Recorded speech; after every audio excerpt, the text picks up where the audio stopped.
Character Power, Positive Individuality. By William Walker Atkinson, 1922. The Springs of Character. Character is the peculiar quality, or the sum of such qualities, by which a person or a thing is distinguished from others. The term as applied to human beings usually is defined as the strong intellectual or moral qualities of a person, but others have sought to emphasize the part played by actions and conduct in human character, and have accordingly suggested the definition of character as the general rule of conduct governing the acts and actions of a person. Another definition of character, one offered in a leading reference work, is the nature of the individual, manifesting in and as the continuity of his various successive voluntary and habitual acts. For the purposes of the present consideration of the subject, we may pass by the technical and academic definitions of the term in question, and content ourselves with the idea or concept of character as the essential principle of the nature of the individual which governs and decides his habitual mode of action, and which therefore expresses and manifests his individuality. As the individual is known to us almost exclusively through his actions, and as his principle of action is his character, therefore the character of an individual is practically the individual in himself, so far as is concerned our knowledge of him. There is frequently found to be some confusion concerning the relation between character and reputation. Some writers use these terms as if they were synonymous, while others employ them as if they denoted widely separated ideas. The general opinion of the most careful authorities, however, is that character denotes the true nature of the individual, while reputation denotes the particular view of the character of an individual, which is favored by public opinion, and which may be far different from the true character of that person. Someone has said that there are three phases of the character of an individual, viz. 1. His true nature and character, as an omniscient mind would perceive it, 2. His own opinion of his true nature and character, and 3. The public opinion of his character, which constitutes his reputation. As there is a cause and a because of and for everything, reason and explanation of and for every fact discovered by human knowledge, so there must be a causal reason and explanation of that principle of human conduct and action which we know as character. The individual is perceived to have such and such character, and to act in accordance with it. He is discovered to possess certain habits of thought, feeling and action, and to express and manifest these characteristic states in his activities of life. This habitual character or nature cannot be supposed to exist in and of itself, without cause, reason or explanation. Rather must it be assumed that this character and nature, like everything else in the manifested universe, has its reason and explanation in an antecedent and preceding chain of circumstances and conditions, influences and determining factors. Accordingly, the psychologist proceeds to seek for and to discover these causes and, because, these reasons and explanations of character. Halleck expresses the conclusions of orthodox psychology on the subject of the causal sources of character, in the following statement. Character is the resultant of several factors: will, heredity, and environment. Let us take an actual case to represent these at work. Shakespeare was born of parents who could neither read nor write. There was something in the boy more than either of them. A part of that additional something was due to his will, which, by always acting in a definite way, often in the line of the greatest resistance, gave him stability when others were wavering like reeds in the wind. Unlike Marlowe, Shakespeare was not killed in an alehouse, although he must have felt promptings to waste his time and nervous force there, as did so many of his fellow dramatists. In resisting these tendencies, in putting the best of himself, not into revels, but into his dramatic work, he acquired character. That heredity was not all in his case is shown by the fact that he had brothers and sisters, who never climbed the heights with him. His limited earlier opportunities show that environment was not all that made him. Besides, environment did not make Shakespeare's out of others born in that age. There was will power in him that rose above heredity and environment, and gave him a character that breathes forth in every play. The modern tendency is to overestimate the effects of heredity and environment in forming character, but, on the other hand, we must not underestimate them. The child of a Hottentot put in Shakespeare's home, and afterward sent away to London with him, would not have given the will sufficient material to fashion over into such a noble product. We may also suppose a case to show the great power of environment. Had a band of gypsies stolen Shakespeare at birth, carried him to Tartary, and left him among the nomads, his environment would never have allowed him to produce such plays as he placed upon the English stage. Heredity is a powerful factor, for it supplies raw materials for the will to shape. Even the will cannot make anything without material. Will acts through choice, and some kinds of environment afford far more opportunities for choice than others. Shakespeare found in London the germ of true theatrical taste, already vivified by a long line of miracle plays, moralities and interludes.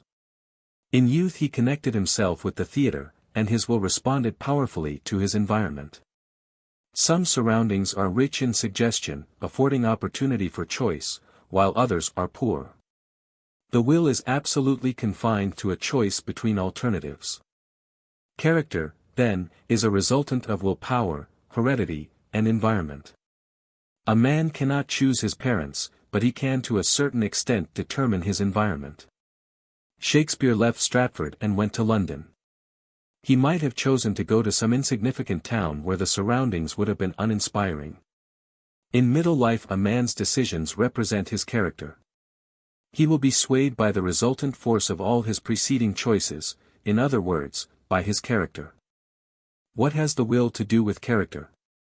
Character is largely a resultant of every voluntary act from childhood to the grave. We gradually make our characters by separate acts of will, just as the blacksmith by repeated blows beats out a horseshoe or an anchor from a shapeless mass of iron. A finished anchor or a horseshoe was never the product of a single blow. A man acquires character by separate voluntary acts. We apply the term conduct to those actions unified into a whole, which relates to the welfare of the self either directly or indirectly, through the welfare of others. We are coins, the metal of which has been dug from the mines of our inborn intellectual and moral faculties by the willpower. If we properly work those mines, we may find metal enough in us to justify a stamp of a very high value. On the other hand, though there is much unmined metal beneath the surface, we often form a character marked with a penny stamp. It may be true that circumstances stamp us to a certain extent, but it is also true that the way in which we use them stamps us indelibly.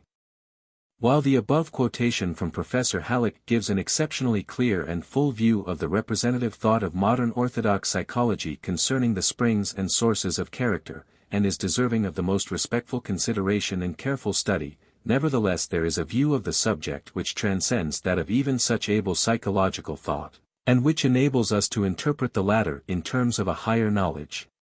This view is accepted and employed in the present instruction. There is no particular name applied to this higher presentation, however, and we must content ourselves with allowing it to explain and define itself as we proceed to consider it. We may say, however, that it may be thought of as the new psychology or applied psychology, with the addition of a certain spiritual element. Let us consider this view of the subject by means of its teachings, rather than by attempting to define it or to give it a name. In the first place, in this new view of the subject the will is not accorded the supreme place. True it is that the will is the most important instrument employed in the development of character, but, at the last, the will is perceived to be but the instrument, not the user of the instrument. The user of the implement of will is that mysterious entity which abides in the center of the consciousness of the individual, and which is known to him as the I, ego, or I am I principle of his being. This I am I is that focal center of consciousness and of will established by that power which is the source and origin of all power. It is the supreme center of the personal power of the individual. It is that something or somewhat which is the user of the physical, mental and spiritual tools, instruments and implements of the being of the individual. This I am I of the individual is the user of the instrument or implement of will in the process of the development of character. By means of this instrument it is able to mold and fashion the character at will, employing in the process, however, the raw materials afforded by heredity and environment, employing them, moreover, in a manner and to a degree not generally recognized by modern orthodox psychology. When the consciousness of the I am I is awakened to self-recognition, self-realization and self-manifestation. In order to understand more clearly how these raw materials are so employed in the fashioning and creating of character, let us briefly consider just what are these raw materials, i.e., heredity and environment, in their last analysis.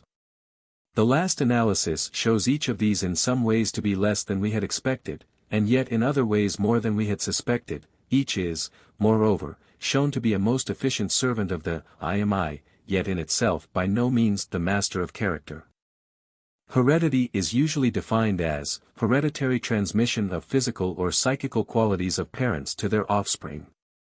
The term, however, has a far more extended meaning than that thus indicated. Instead of being limited to the transmission of the qualities to the individual from his parents, its meaning may be extended to include the transmission of qualities to the individual from the entire line of his ancestors, the racial qualities, the tribal qualities, the general family qualities. Heredity, in fact, is the transmission of the essence of the entire experience of the human race, and even of the experience of the life forms which were the ancestors of the race of man. At the last, heredity is seen to be the transmitted record of the past experience of the life forces of the universe. Heredity is the impressed records of the past experience, the past environment, of the life forms. It must include the best as well as the worst, and all that lies in between. Special combinations of these records may serve to give a set or a tendency towards certain lines of action on the part of the individual, but these may be overcome or transcended by the employment of the will, and other combinations may be thus built up or fashioned from the other elements of character which abide in the deeper subconscious regions of the self, just as truly as from those elements lying nearer to the surface of consciousness. The determined will may oust from the throne of character those elements of heredity which seem to be objectionable, and may supplant them by the more desirable elements which abide in the subconscious self merely awaiting the call or demand of environment or will. It has well been said that we have the whole menagerie of heredity within us, the tiger, the ape, the peacock, and all the rest. But equally true is it that in each of us is to be found the master of the show, who is able to control the animals, to summon forth those which serve best his purposes, and to confine safely those of an undesirable character. Sometimes, alas, this master of the show is asleep, or at least drowsy, and the animals conduct the show themselves, but the master once aroused into self-recognition and self-realization, he then proceeds to exercise his powers of self-manifestation. The I am I is the master of the show, the tamer of wild beasts, the trainer of the animals of the menagerie of the self. Heredity, at the last, is seen to be but the transmitted records of the past experiences of the race. These racial experiences were the result of the contact of countless generations of individuals of the race with their respective environments. These reactions to the stimuli of environment, repeated over and over again through innumerable generations, gradually tended to become set or fixed to some degree in the plastic mental substance of the race.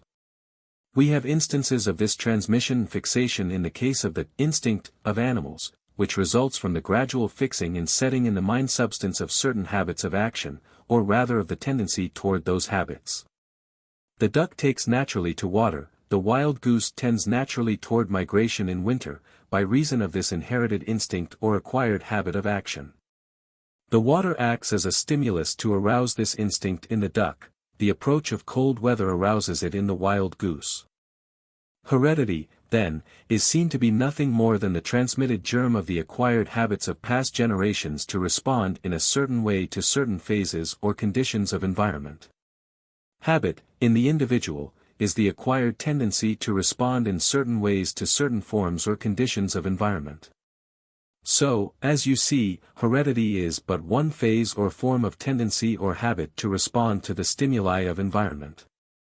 Environment is the real external conditioning and determining factor associated with both heredity and habit, the latter two being the internal factors. From the reaction of the internal to the external, our characteristic actions arise. Thus environment is a most important element in the development and manifestation of character, and it behooves us to investigate the nature of this important element, environment. Environment is defined as that which environs or surrounds, particularly the surrounding conditions, influences or forces. In short, environment is composed of those forces, influences, or conditions of the outside world which by means of their contact affect, influence, and exert a modifying power over us. Careful thinkers have announced their belief that the character of the race, and that of the individual, are determined by the effect of their environment upon them, and by their reaction to their environment. If man were merely an automaton, or a mechanical contrivance, then, indeed, he would be but the helpless slave to environment. But as he is not a mere automaton or machine, he is not the helpless slave so pictured. As man emerges into the higher forms of self-consciousness and begins to experience the consciousness of egohood, he also begins to become aware that at least to some extent he can overcome the power of environment. He finds himself able to modify his environment, to change his environment in many cases, by the power of his will. He is able to do this even before he arrives at the stage of fully awakened egohood in which he becomes consciously aware of the being and power of his I am I. When he reaches the latter stage, he is able consciously to employ his will in the direction of modifying his physical environment, and also of creating new mental representations of environment, this last a most important though but little understood principle and process. The real environment which affects the individual is not the external environment in itself, but rather the mental representation, the mental images, of that environment. If a person from his birth were deprived of the report of the senses of sight, hearing, feeling, etc., then the effect of the external environment upon him would be lacking, it would not exist for him. In such case he would have no ideas of the external things of his environment, and it is these ideas of things which so largely influence and determine his character. It is the mental images of things, often of purely imaginary things, for that matter, which exert the greatest effect upon his character. This being perceived, it may be then realized that if we can supply the person with the right kind of mental images we can do much toward determining and developing his character, especially if from the subconscious regions of his being we can bring up the appropriate tendencies and habits of reaction to these right kind of mental images, which we have seen have been placed in those regions by the processes of heredity. This then, in short, is the method of the new psychology, with the added spiritual element, of developing and cultivating your character. Let us briefly recapitulate the three important principles involved in the method, as follows. 1. You are aroused into a conscious recognition, realization and manifestation of the I am I, which abides at the center of your consciousness, and which is your real self, and are taught to apply your newfound power in the direction of working upon the raw materials of heredity and environment which abide within yourself, and at the same time to gather new material of the right kind from determined and selected contact with your external environment. 2. You are then taught to bring from the hidden recesses of your subconscious self the right kind of tendencies, habits, and inclinations which have been placed there by the processes of heredity. This right kind of inherited tendencies, habits, and inclinations abide in your subconscious regions, and in those of each and every other individual, no matter how hidden from sight they may be, and how much in evidence may be the opposite characteristics. The race is old, and the chain of heredity is long and extends in countless directions. The best as well as the worst abides in you, and in each and every individual, for each person is really the inheritor of the characteristics of every one of the original ancestors of the race, and of every one of many generations of their successors. Scientists have asserted that it may be stated as a true general principle that in the veins of each and every individual human being living today there flows the blood of each and every individual living 10,000 years ago and probably even as late as 5,000 years ago. This being true, it follows that the mental heredity must follow the same channels of distribution. Each of us then is the heir of the ages. Each of us has within us the potential characteristics of each and every individual of countless generations of men and women. This being the case, we may safely assert that the germ of each and every possible form of human character abides within your subconscious self, and is capable of being drawn upon by you to serve as the raw material of character which you may mold and fashion into the kind of finished character you most desire. And, mark you this, the new psychology, with the added spiritual element, has discovered the way whereby you may draw upon and bring to the surface these desired elements of heredity, as well as those of the personal experience and environment of yourself. 3. You are then taught to create the particular kind of mental pictures which will produce the desired reaction on the part of the inherited or acquired tendencies and characteristics brought into the field of your consciousness in the manner above referred to. You are taught how to create for yourself a working environment, to erect and to operate a laboratory of environment, in which you may produce those combinations of mind and soul which you seek to acquire and make your own. You are taught how to condense the essence of environmental influences in such a manner as to render them available in your experimental and creative work of character building. You are able to build up a miniature world of experience within yourself, in which you can reproduce the processes of nature and thus duplicate her results. Noted botanists and naturalists have been able to anticipate nature's evolutionary plans, and to produce, here and now, plant forms and animal forms which, in the ordinary course of evolution, would not have reached the earth scene until after thousands of more years of slow development. So may you, if you are sufficiently persistent and insistent, develop your character along the desired lines to such a degree of proficiency as unaided nature is able to produce only at rare intervals, by exceptional combinations of elements, through many generations of race evolution. The key to the new methods of character building is, of course, found in the arousing of the full degree of the conscious recognition, realization and manifestation of your I am I. Without this, full success along these lines is impossible. But, even though you obtain only a partial measure of this superior consciousness, you may obtain a corresponding degree of success along these lines.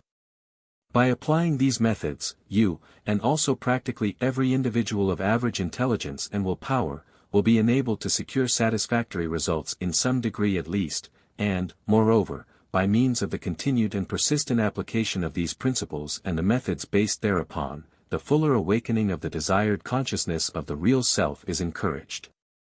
When your inner nature feels most keenly the need of the fuller awakening, then there is set into operation the forces which serve to encourage and to hasten such process. The insistent demand and the persistent application of the working principles here bring forth the supply just as they do on all of the planes of nature's manifestations and processes. The plan and methods of the development of character which are taught in this book are not necessarily based upon the purely metaphysical theories concerning the nature of mind, although, of course, they fit very well into such conceptions and afford efficient channels for their expression. Those who base their conceptions of mind upon the functions and activities of the brain will, likewise, find in these plans and methods an efficient and useful means of putting into application the practical features of their phase of mental philosophy or mental science. Just as electricity may be employed and set to work along certain lines, and under certain laws of application, with satisfactory results, notwithstanding the different particular theories concerning the essential nature of the energy itself, so the powers of your mind may be set into operation effectively by means of these plans and methods, without regard to your particular views concerning the essential nature of mind. So far as the actual practical application of the powers of the mind is concerned, it makes little or no difference whether you regard mind as a substance, or even as an entity, or whether, on the other hand, you regard mind as a product of the activities of the brain, or even as simply the processes of brain activity. So far as this instruction is concerned, you may proceed either upon the theory that mind produces the brain cells, or upon that which holds that brain cells produce mind. Personally, we are inclined to the opinion that the truth concerning this matter consists of a reconciliation of these two opposing hypotheses, and that mind, as we know it in our experience, is the product of the mutual action and reaction between the spiritual and the material aspects of our mental nature. But we do not insist even upon this. You are left free to choose for yourself, and even to build up an entirely new and different hypothesis. The plan and methods will be found to work out equally well in either case. Scientific experiments have demonstrated the fact that your brain cells may be greatly and rapidly increased in number by means of proper exercises and active use. Moreover, it is now an accepted scientific fact that there are certain areas of the brain which are concerned with respective particular mental and emotional states or faculties. Certain areas of the brain which are concerned with certain particular forms of thought and feeling, and even of will activity, have been discovered to be capable of increase of area and of power under the stimulus of scientifically arranged systems of exercise and employment.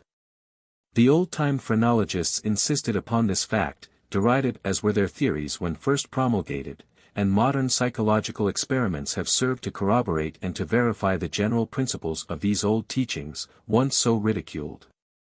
Modern psychology teaches that the number of brain cells actively developed depends materially upon the degree of active use of the particular mental faculties employing these cells. It is estimated that the brain of the average individual contains many billions of brain cells in various stages of active development. In some cases it is estimated that not more than 500 million cells are actively employed and developed, while in others as many as 5 billion are actively developed and employed. It is also stated that the number of brain cells present always is far in excess of those actually employed and fully developed. Nature preserves an enormous reserve stock for possible emergencies. It is also held that active employment of the brain cells in any particular area tends to hasten the full development of the reserve cells in that area, and also that nature causes the brain cells to multiply themselves in any area in order to keep pace with the demands made upon it. So, you see, there is no danger of your stock of brain cells becoming depleted. Professor Elmer Gates has conducted important and interesting experiments along these lines, all of which tend to corroborate the facts above stated. The following statement made by this scientist a few years ago will prove interesting and instructive in this connection. We ask you to consider it carefully, for it contains the hint of wonderful future achievements along the same line of investigation and experiment. Professor Gates says, "The first experiment in my investigations regarding the mind consisted in giving certain animals an extraordinary and excessive training in one mental faculty, e.g., seeing or hearing, and in depriving other animals, identical in age and breed, of the opportunity of using that faculty. I then killed both classes of animals, and examined their brains to see if any structural difference had been caused by excessive mental activity, as compared with the deprivation or absence thereof. During 5 or 6 months, for 5 or 6 hours each day, I trained dogs in discriminating colors. The result was that upon examining the occipital areas of their brains I found a far greater number of brain cells than any animal of like breed ever possessed. These experiments served to localize mental functions, and above all to demonstrate the fact that more brains can be given to an animal, or to a human being, in consequence of a better use of the mental faculties. The trained dogs were taught to discriminate between 7 shades of red, and 6 or 8 of green, besides manifesting in other ways more mental ability than any untrained dog. The application of these principles to human education is obvious. A child that had been trained for 6 weeks after birth in the excessive use of the temperature senses, detection of heat and cold, was found, after dying of scarlet fever, to possess in the temperature areas of the brain more than 24 times the average number of cells. As a matter of fact, the child was able to detect differences in temperature unrecognizable by other children of its age. Under usual circumstances in education, children develop less than 10% of the cells in their brain areas. By processes of brain building, however, more cells can be put in these otherwise fallow areas, the child thus acquiring a better brain and more power of mind. Brain building should properly begin a few weeks after birth, because, as soon as the brain is fully developed in all its areas, the child is prepared to acquire, by technical and professional education, special knowledge and particular kinds of skill. Phrenological measurements, made at different periods of the life of the same adult individual, have demonstrated beyond question that there occurs a perceptible increase in the area of the brain concerned with the activity of certain mental faculties, providing that such faculties have been actively employed in the occupation, the vocation or avocation, of the individual. In cases in which the occupation of the individual has been changed by circumstances, and his activities directed into different channels of mental expression, there has been noted a cessation of development of certain brain areas, and a corresponding increase in other brain areas, the increased areas being found to be those concerned with the processes of the particular faculties involved actively in the new line of work or channel of mental expression. So, you see, physiology as well as psychology furnishes us with sufficient facts to corroborate the principle upon which this instruction is based, namely, that in the mind or the brain of man there abides abundant material to serve for the building up of the qualities of character, the mental and emotional qualities, faculties, and powers, and that by scientifically designed and directed methods and exercises each or any of the qualities, faculties, or powers of your character may be increased, strengthened and rendered more efficient, and that your undesirable qualities may be restricted and inhibited by means of the development of their opposites. You have the power to make yourself over, and to mold your character closer to your heart's desire. To a great extent, every man is self-created. You are creating character every day of your life, consciously or unconsciously. Then why not create a character power consciously, scientifically, and according to a purpose and plan designed by your reason and approved by your conscience? Character Power, Positive Individuality. By William Walker Atkinson, 1922. Positive and negative qualities. Your mental and emotional qualities may be classed as either 1. Positive, or 2. Negative. The terms positive and negative, respectively, as used in the present connection, denote the character of these qualities in their relation to the successful accomplishment of your rightful aims, ambitions, purposes and ends, either the successful accomplishment of your general rightful purposes, or of your special rightful purposes. Positive qualities contribute to your successful accomplishment, attainment, manifestation and expression of rightful ideals. Negative qualities contribute to your failure to accomplish or attain, or to manifest and express rightful ideals.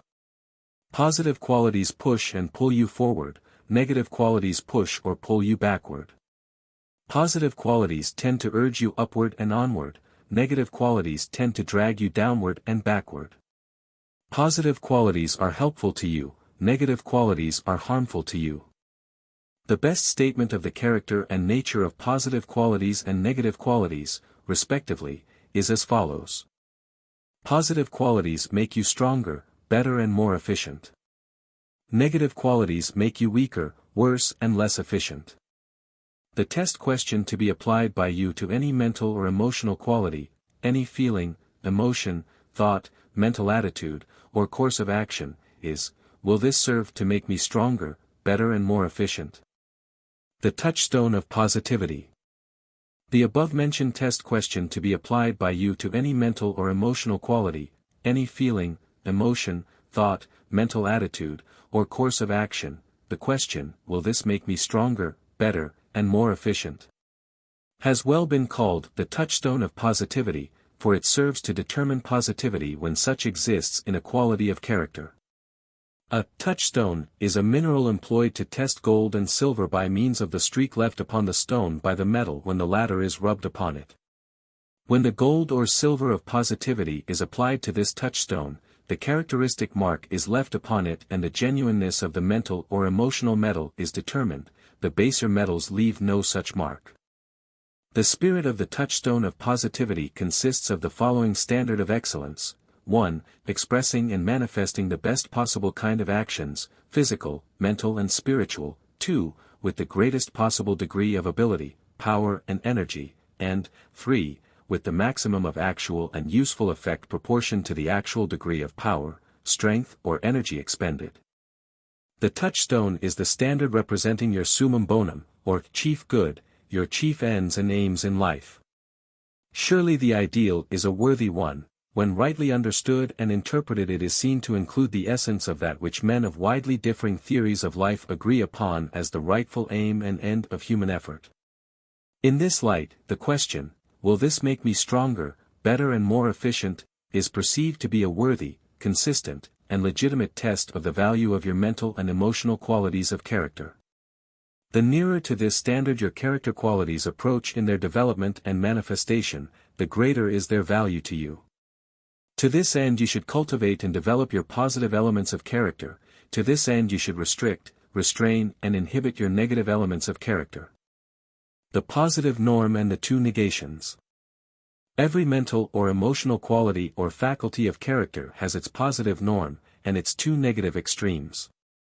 The norm of anything is the authoritative standard, model, or type of that thing. The negative extremes of anything serve to negate the positive norm. To negate the positive norm is to deny, contradict, nullify and render it inactive and ineffective. Every norm has two extremes of negation, two negative extremes. For convenience, we may style the two negations, or two negative extremes, as follows. 1. The deficiency negative, i.e., the state or condition in which the norm is negated by the absence of its essential character, or by the presence of its antithetical opposite, and 2. The excess negative, i.e., the state or condition in which the norm is negated by the presence of its general character manifested to such an excessive degree or in such a perverted form that thereby the essential virtue of the norm is practically nullified and its power rendered inactive. The deficiency negative represents the departure from the norm on the side of lack, deficiency, or absence. The excess negative represents the departure from the norm on the side of excess, intemperance, superfluity, extravagance, overmuchness, or perversion of its essential spirit.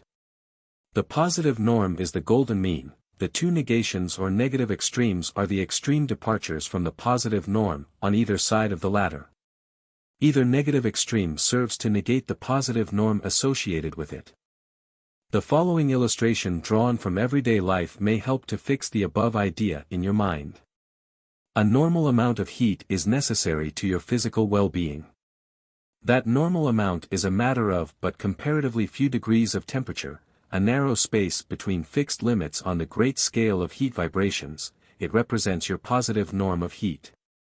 Below that limit, you begin to suffer, and finally you will die for lack of heat, or as we usually call it, from too much cold. This represents your deficiency negative of heat.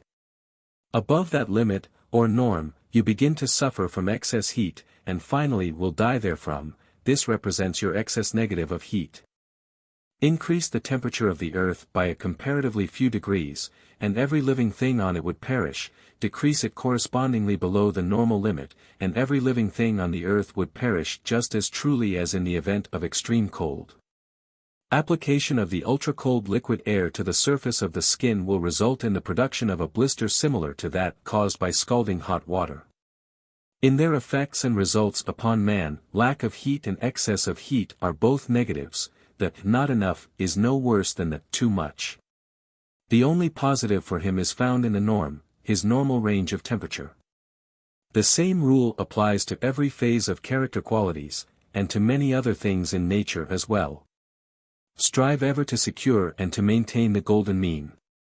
Few persons realize that by carrying a good thing too far, they tend to negate its norm as truly as if they manifested the opposite quality or deficiency negative of that thing, but such is the actual result of such an extreme course of action. When you manifest the excess negative of a positive mental or emotional characteristic, you really negate its property of making you stronger, better and more efficient, quite as truly as if you had negated it by manifesting its opposite or deficiency negative. In either case, the negation serves to make you weaker, worse and less efficient. You must never lose sight of this great principle of polarity. When in this instruction we warn you against manifesting negative mental or emotional states, we mean either negative, i.e., excess negative as truly as deficiency negative. You have been shown that every element of character has its positive phase, and its two phases of negation, each of the latter constituting a true negative to the positive phase. You are now asked to consider a correlated fact. By a law of nature, positive and negatives cannot coexist in active manifestation at the same time and place. If one is present and active, the opposite must be non-active and practically absent. Just as a thing cannot be both hard and soft, or sharp and blunt, or heavy and light, or rough and smooth, at the same time and place, so positive and negative mental qualities cannot both be actively manifested at the same time and place, this being likewise true of the two opposing negatives associated with each positive. The presence and activity of a positive tends to inhibit the activity of either and both of its associated negatives. The activity of one negative tends to inhibit the activity of its associated positive and also of its opposite negative. Inhibit means to check, to hold back, to restrain, to forbid, to prohibit, to interdict. Inhibition means act or state of being inhibited, state of restraint, prohibition, or embargo. General rules for development or inhibition. Based upon the above stated laws or principles of the relation and correlation of the positives and negatives of character qualities, we have the following general rules concerning the respective development or inhibition of the qualities of character. 1. To develop a positive. To develop a positive character quality you should, a. Earnestly and consistently express and manifest it in action, so as to obtain the benefits arising from exercise, practice, and use. B. Supply it with the appropriate suggestive mental environment, in order to obtain the natural reaction to such and the stimulus from it. C. Carefully and faithfully refrain from expressing or manifesting its deficiency negative, or from supplying such with appropriate suggestive mental environment. D. Hold firmly in mind, and adhere faithfully to, the essential idea and basic conception of the positive norm of the quality, and add to it the positive elements of discrimination, balance, and the sense of humor, in order to prevent the excessive expression and perverted manifestation of the quality which tends to transform it into its excess negative and thus to rob it of its essential positive virtue. 2. To inhibit a deficiency negative. To inhibit a deficiency negative character quality, you should, a. Carefully and faithfully refrain from expressing it, or from supplying it with appropriate suggestive mental environment, and, b. Endeavor constantly and determinately to express and manifest its associated positive. Here we have an illustration of the principle that, 1. Expressing a negative tends to inhibit its associated positive, and, 2. Expressing a positive tends to inhibit its associated negative. Example: by turning on the light, positive, you inhibit the darkness, negative, in the room. Or, by pouring muddy water, negative, in a bowl of clear water, positive, you tend to inhibit the positive, whereas, on the other hand, by allowing a stream of clear water, positive, to flow into a bowl of dirty water, negative, you tend to inhibit the negative. The best way to inhibit a negative is to develop its associated positive. Turn on the light, and you need not shovel the darkness out of the room. 3. To inhibit an excess negative. To inhibit an excess negative character quality, you have but to, a. Strongly idealize and visualize the associated positive norm, thus having before you a clear, strong picture of the positive quality rationally and properly manifested, and, b. Adding to and blending with the quality a liberal and sufficient mixture of the elements of judgment, reason, moderation, sense of real values, sense of balance and proportion, and, last but not least, a goodly portion of the sense of humor. Excess negatives usually are really perversions, or corruptions, of the positive norm of a character quality. The positive quality has been turned away from the right road of expression, and has wandered into the quagmire of excess, morbidity, and misapplication. The addition of other positive elements of character tends to bring about the necessary reaction to the normal, and the positive quality once more is set upon the right road of manifestation. You will see the application of this principle more clearly when you consider the illustrations of excess negatives given in the following sections of this book. You are here asked to commit to memory the following suggestive aphorism: excessive expression or manifestation of a positive character quality is equivalent to a perversion or corruption of the essential spirit of that quality. By means of it the positive nature of the quality is transformed into a negative, and thus loses its virtue. Charting your character qualities. Before you can proceed intelligently to develop your character along the true lines of strength, goodness and efficiency, you must come to an agreement with yourself concerning the matter of your present development of character, an understanding of just what qualities of your character are strong, just which of them are weak, just which need developing, just which require restricting. You should take stock of your mental equipment, carefully noting the state of activity and strength being manifested by your positive qualities, and by your negative qualities as well, so that you will know just where you stand in the matter of character qualities. In a general way you know your strong qualities, and your weak ones. If you are honest with yourself you will have no difficulty in noting down on your character chart the degree of development and activity which you have attained in the case of most of your mental and emotional faculties. But unless you have made a careful analysis of character qualities in general, you will fail to some extent in preparing an efficient character chart for use in your work of character building. Therefore, we have thought it well to prepare for you, and to present to you in this book, a comprehensive character chart showing the principal qualities of character manifested by men in general. You will find this character chart to be quite useful to you in your work of character building. The sight of the word indicating some positive quality will cause your mind to form a clear and strong concept of that quality, which will serve as a mental mold or framework around which your work of building up that quality may proceed. Likewise, the word denoting some negative quality will cause that quality to take on a definite form and aspect in your mind, thereby enabling you to combat it more effectively. You can fight a flesh and blood enemy much better than you can combat an antagonistic, ghostly, nebulous form. When you know your enemies, and see them actually before you, you are the better prepared to fight and conquer them. As someone has said, an enemy known is half beaten. Drive the enemy out into the open, into the clearing, and you will have him at a disadvantage. Self-examination. We suggest that you study carefully the following character chart, and that at the same time carefully study yourself, your character. Be honest and frank with yourself. Do not try to deceive yourself, for by doing so you will hurt yourself. If you have a strong positive quality well developed, do not allow false modesty to prevent you from marking it down on the character chart. Likewise, if you are weak and deficient in some quality, or have its negative opposite too active, do not let pride prevent you from marking it down. The character chart is the diagnosis of your case, the diagnosis upon which the treatment is to be based and administered. And unless you be honest and frank with yourself in preparing this chart, you will fail to obtain the full benefits of this instruction and of the self-treatment based upon it. You will notice that in the character chart there is noted, in the middle column, the positive norm of each particular faculty or quality of character, and that on either side of this there appears the deficiency negative, and the excess negative, respectively. You should carefully consider each one of these three groups, and then decide which of the three phases is predominant in your character. Sometimes you will find yourself just a little to one side or the other of the positive norm, yet not far enough away to place you in the category of either of the negatives. You should check off carefully with your pencil the particular place you occupy in each of the groups. By doing this you provide yourself with a plain guide or prescription for self-treatment along the lines of character building. 1. The egoistic qualities. Deficiency negative, lack of egohood, lack of self-control, lack of self-confidence, lack of initiative. Positive norm, egohood, self-control, self-confidence, initiative.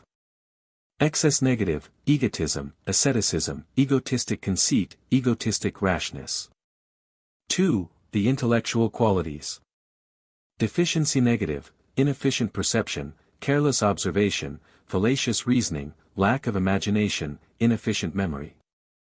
Positive norm, efficient observation, efficient perception, logical reasoning, constructive imagination, efficient memory.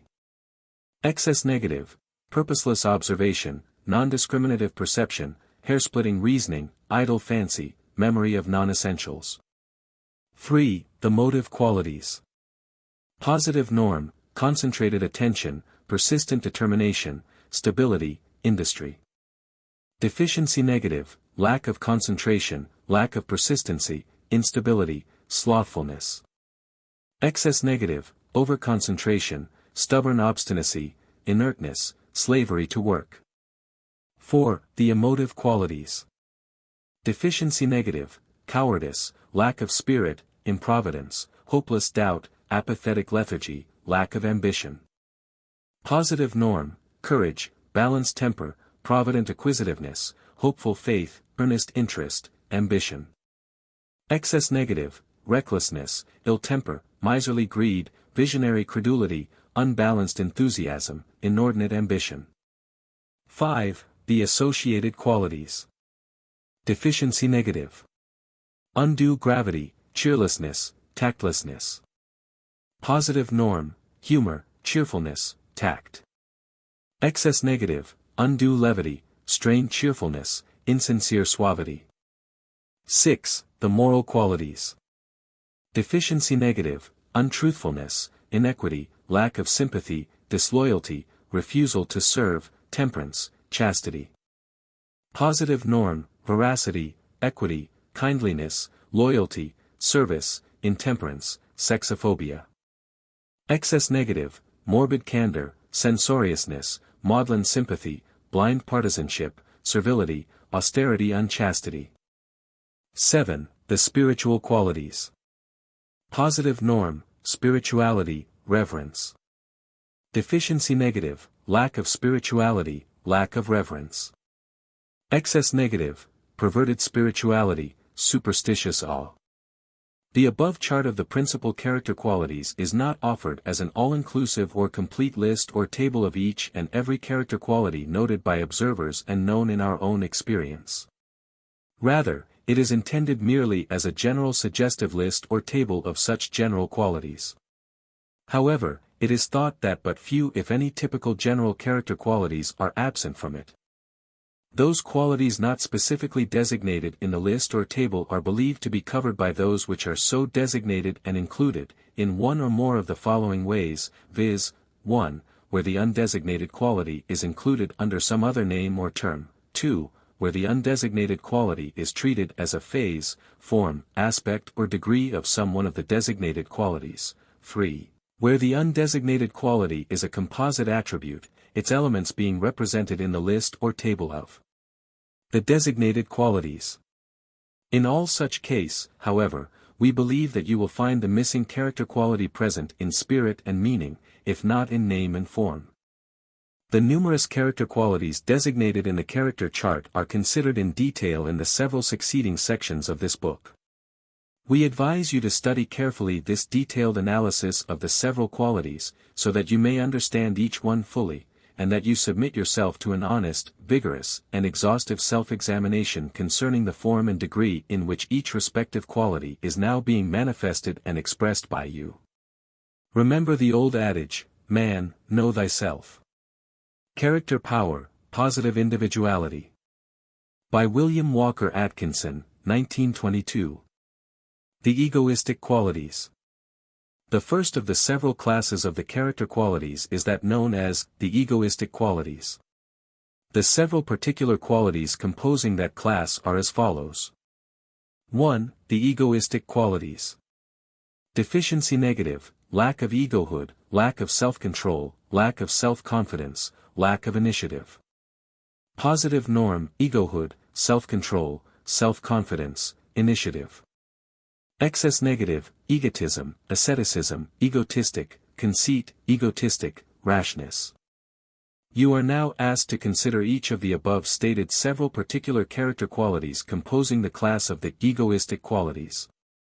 Egohood consists of the conscious recognition, realization and manifestation of one's individuality. True individuality is based upon the conscious recognition and realization that one's self, or ego, is a reality, a center of real power and life in the great cosmic manifestation of power and life. Egohood is the state of full conscious realization of oneself as the ego or permanent subject of all mental and physical experience of the individual. Egohood is the quality of the conscious recognition, realization, and manifestation of the I am I of the individual. Egohood possesses two general phases, namely, 1. The recognition of the real relation and correlation between the ego and its world of experience, and, 2. The recognition of the real relation and correlation between the ego and the universal principle of power. In the first phase, above noted, the ego perceives and realizes the distinction between itself, on the one hand, and its experiences of thought, feeling, will action, etc., on the other hand. In this phase, the ego is conscious of itself as an entity endowed with and possessing certain mental and physical instruments of expression and experience, which belong to it but which in no way constitute its essential being. This recognition brings with it a sense of the right and power of mastery over these mental and physical instruments of expression and experience. The individual in whom egohood is awakened is conscious of his mental and emotional faculties as rightfully being servants of his will, and not as the masters of his will. In the second phase, above noted, the ego perceives itself to be a center of life, consciousness and power in and of the great universal principle of power. As a consequence, it experiences a conscious certainty of true being and reality, a certainty of eternal and immutable existence, and a certainty of security and safety, notwithstanding the storms and tempests of the personal existence in the world of experience and expression. The consciousness of this relation to universal power and ultimate reality gives to the ego a sense of power and certainty which nothing else can impart. It links it to the eternal verities, and imparts to it a confidence and sense of security impossible to those who have not unfolded into this consciousness. The subject of egohood has been referred to in a preceding section of this book. It has also been considered in considerable detail and to a greater extent in that initial book of this series entitled, Personal Power, to which we refer the student wishing to proceed further in his study of this particular branch of our general instruction. The deficiency negative of egohood is known as lack of egohood, which is marked by an absence of the realization of the presence of the ego as a real entity, and as the master of the mental and emotional faculties, its instruments of expression and experience, and also by an absence of the realization of the relation of the real self, or ego, to the universal principle of power, the ultimate reality, and the correlation existing between that and the ego. The excess negative of egohood is that known as egotism, which is marked by a false sense of the importance of one's personality, and which results in self-conceit, overweening vanity, arrogance, and inordinate desire for admiration and public notice. It differs essentially from egohood inasmuch as it is based upon vanity concerning one's real or assumed personal qualities, traits, abilities, or powers, whereas egohood bases its sense of power upon the conscious fact of its individual, impersonal, reality and importance. Lack of egohood, the deficiency negative of egohood, cannot exist in coordinated being with egohood, for the two are antithetical opposites. Neither can egotism exist in coordinated being with true egohood. Egohood is based upon the true conception of the I am focus or center of universal power as being the basic fact of individual existence, personality being regarded by it as merely the part in the play, performed by the individual, the manifestation of the instruments of its expression and experience, worthy of being regarded with true pride and satisfaction, but in no wise to be mistaken for the real self or to become the ground of arrogance, conceit, vanity, etc. Self-control consists of the control and mastery of the instruments of expression and experience by the ego, or I am I, of the individual. Self-control distinguishes the great individuals of the race. Those in whom the consciousness of egohood is well awakened begin to manifest self-control almost involuntarily, discovering the ego to be the I am I at the center of the being of the individual. They begin to assert that sovereignty which is a prerogative of that dominant position. Such an individual refuses to continue or to become a slave of the thoughts, feelings, emotions and habits of his instruments of expression and experience, but, instead, asserts his mastery over them and orders his mental and emotional kingdom to conform to what he conceives to be his summum bonum or chief good. The deficiency negative of self-control is known as lack of self-control. This negative quality is marked by a greater or less degree of the absence of authority of the ego over the mental and emotional instruments under its control, and by the tendency to let these instruments act like runaway horses, or as spoiled children, i.e., without control, restraint, or mastery. The excess negative of self-control is that quality known as asceticism, i.e., undue austerity, extreme self-denial, self-mortification, self-punishment, etc. Asceticism inclines toward extreme self-denial based upon the false belief that there is some particular virtue in denying to oneself anything and everything that gives pleasure in any form. It seems to proceed upon the theory that anything that gives pleasure is evil, not because of any probable injurious effects but rather simply because it possesses the property of giving pleasure. Asceticism seems to regard pleasure as evil, and pain as good. This is an abnormal, morbid and pernicious doctrine in the view of sane, thoughtful individuals. Self-control, the positive norm, is based upon no such ideas or ideals. Instead, it holds that all things are good to be used, in their right time and place, but nothing is good enough to use, dominate or master the individual. True self-control is the sane middle ground, or golden mean, between uncontrolled indulgence, on the one hand, and asceticism, on the other hand. It is the perfect flower which supplants the two weeds of the extremes of the negatives. Self-confidence consists of the conscious confidence, reliance, and belief in oneself. It arises from an underlying conviction that the ego, or I am I, is in control of the instruments and faculties of expression and experience, and has developed these to an extent sufficient for them to function effectively and efficiently. It is a healthy, normal, rational mental and emotional quality, and is present in all individuals who dare to attempt to accomplish things in the world of experience. Its keynote is, I can, I will, I dare. I do I. It employs the master formula of attainment, viz. 1. Definite ideals, 2. Insistent desire, 3. Confident expectation, 4. Persistent determination, 5. Balanced compensation. It is the spirit of the I am I, conscious of its nature and of its inherent powers, pressing forward to expression and realization in objective form. Self-confidence is one of the most positive of the positive qualities, and should be developed carefully and persistently by all who wish to do things in the world.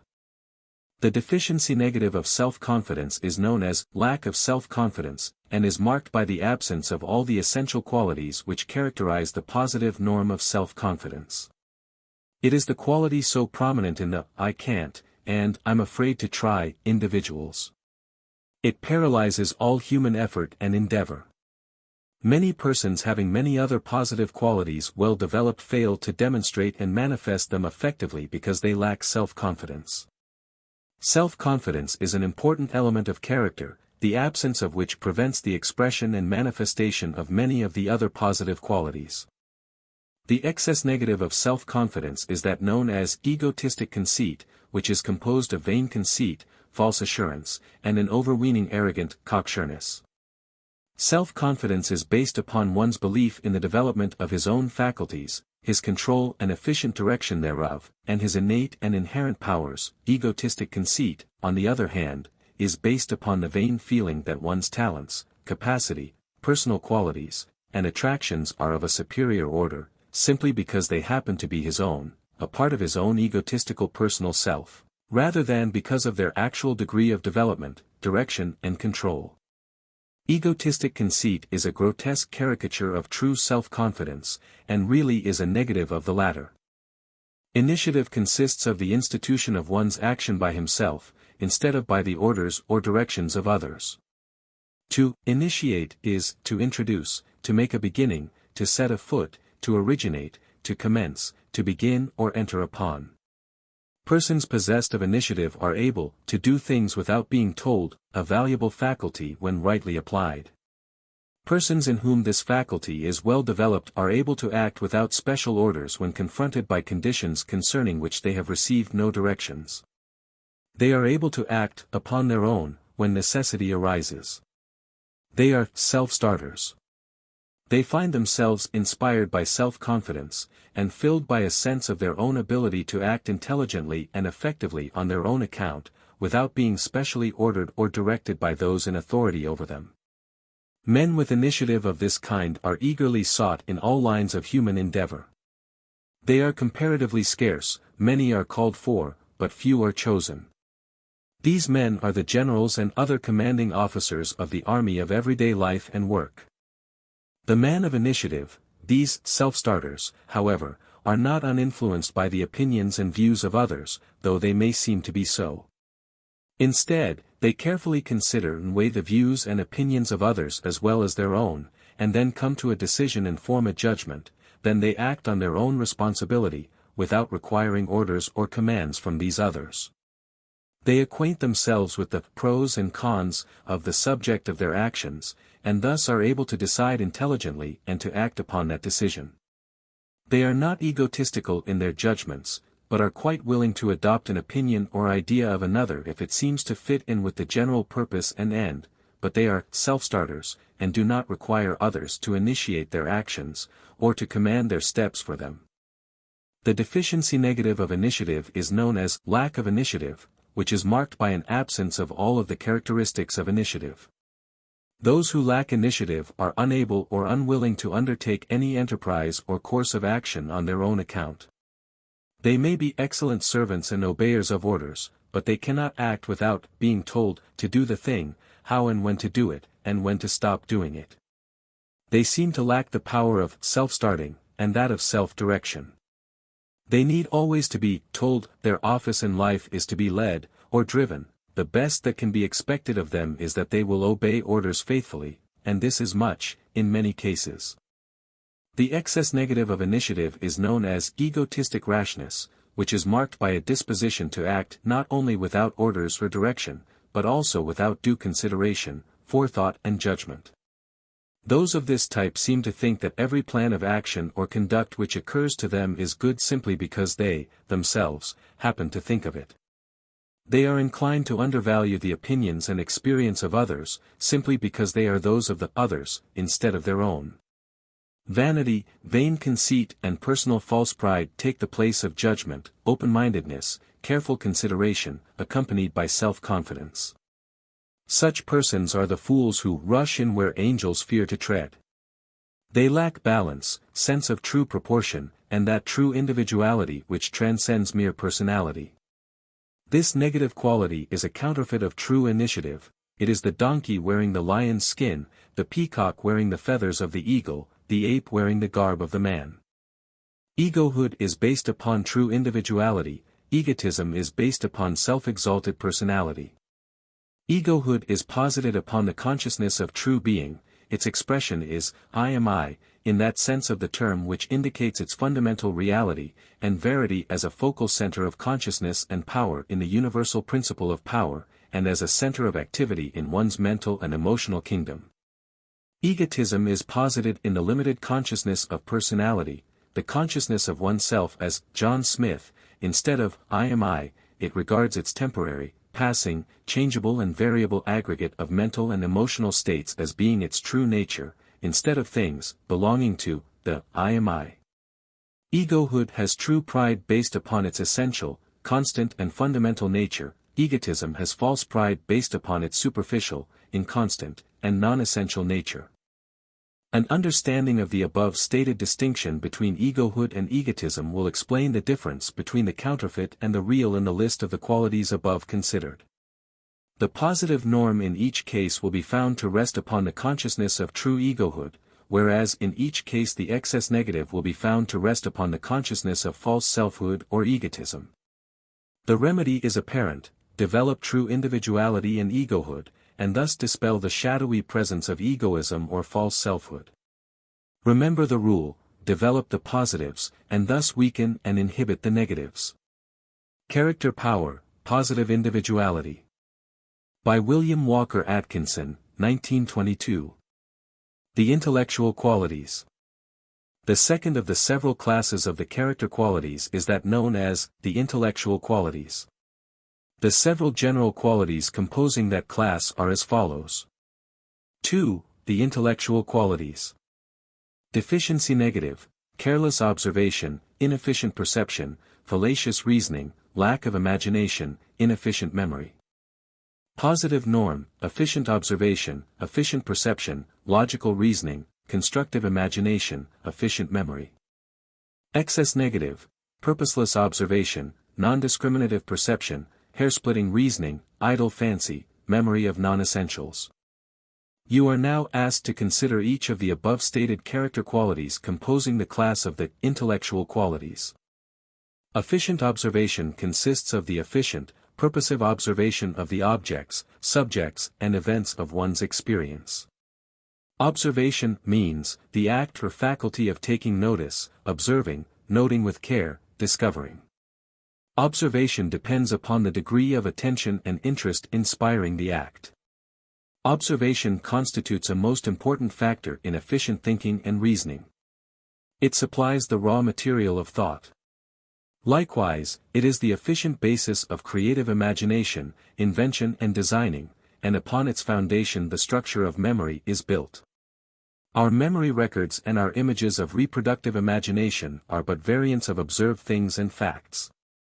The three elements of efficient observation are, 1. Attention, in which the mind goes out toward the object of observation, 2. Interest, which inspires and holds the attention, and 3. Discrimination, which distinguishes between the discovery and detection of facts concerning things which contribute to our efficiency, on the one hand, and the noting of facts and things which serve no practical purpose or end in our lives, on the other hand.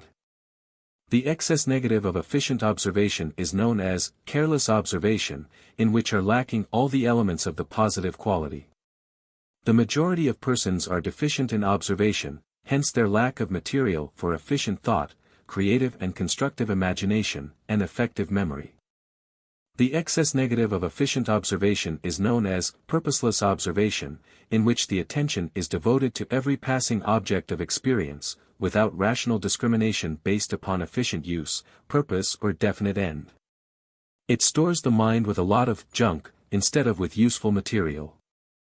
Efficient perception consists of the efficient, purposive perception of the objects, subjects, and events of one's experience.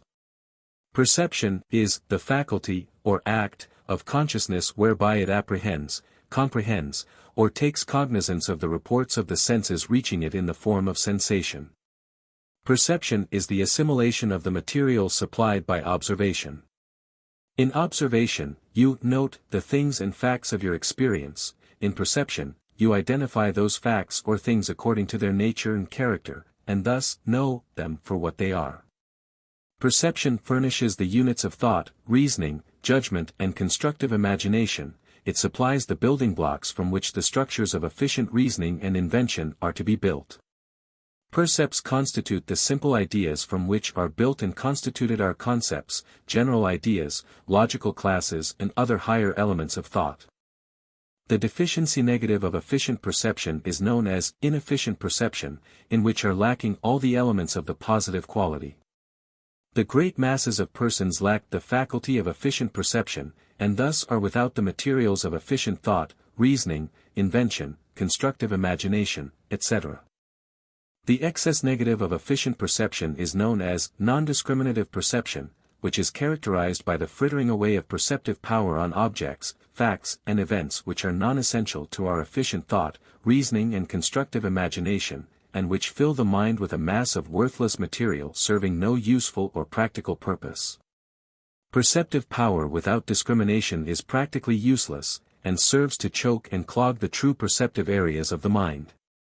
Logical reasoning consists of the employment of the reasoning faculties along the lines of logical inference, induction and deduction. Reasoning is the act or process of proceeding from that which is known to that which is not known, for the purpose of discovering truth. The report of the reasoning process is known as a judgment. A judgment is arrived at by means of the respective processes of analysis, or the distinction of differences, of synthesis, or the distinction of resemblances, and of inference, or the distinction of essential identity. Logic may be styled the science of correct reasoning. It is a formal statement of the laws and rules of correct reasoning as discovered by the great thinkers of the race. It is not an artificial scheme or plan of reasoning, but is rather the formulation and statement of the principles which distinguish efficient and correct thinking and reasoning from that of the opposite character. Logic points out the road to the discovery of truth. The road itself already exists. It has existed ever since the rational faculties were created or evolved in man. The deficiency negative of logical reasoning is known as fallacious reasoning, or reasoning either a. based upon false premises, b. conducted upon illogical principles, c. resulting in an illogical and unwarranted conclusion or judgment, or d. combining all of these false methods. The great mass of persons reason more or less fallaciously, and therefore fail to reach the truth concerning the subjects under consideration. The excess negative of logical reasoning is known as hair-splitting reasoning, in which the main purpose and end of reasoning, i.e., the discovery of truth, is overlooked, and in which the technical form takes the place of the spirit and substance of the thought, in which one reasons about terms and forms, rather than about things. The counterfeit reasoning is inefficient, because it results in no real and practical advantage, use or purpose, and, also, because it tends most readily to false and deceptive reasoning, casuistry and sophistry. Constructive imagination consists of the employment of the faculty of imagination along constructive, creative, efficient lines, towards some definite and useful purpose.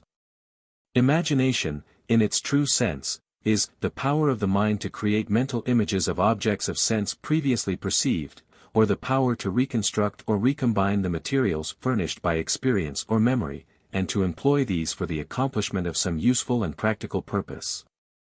In constructive imagination, the powers of imagination are employed for the purpose of construction, creation, invention, in accordance with some definite purpose, and toward some definite end. Constructive imagination is the chief instrument of the inventor, the designer, the forward-looking, business or professional man, the workman, the military officer, the writer, the artist, etc.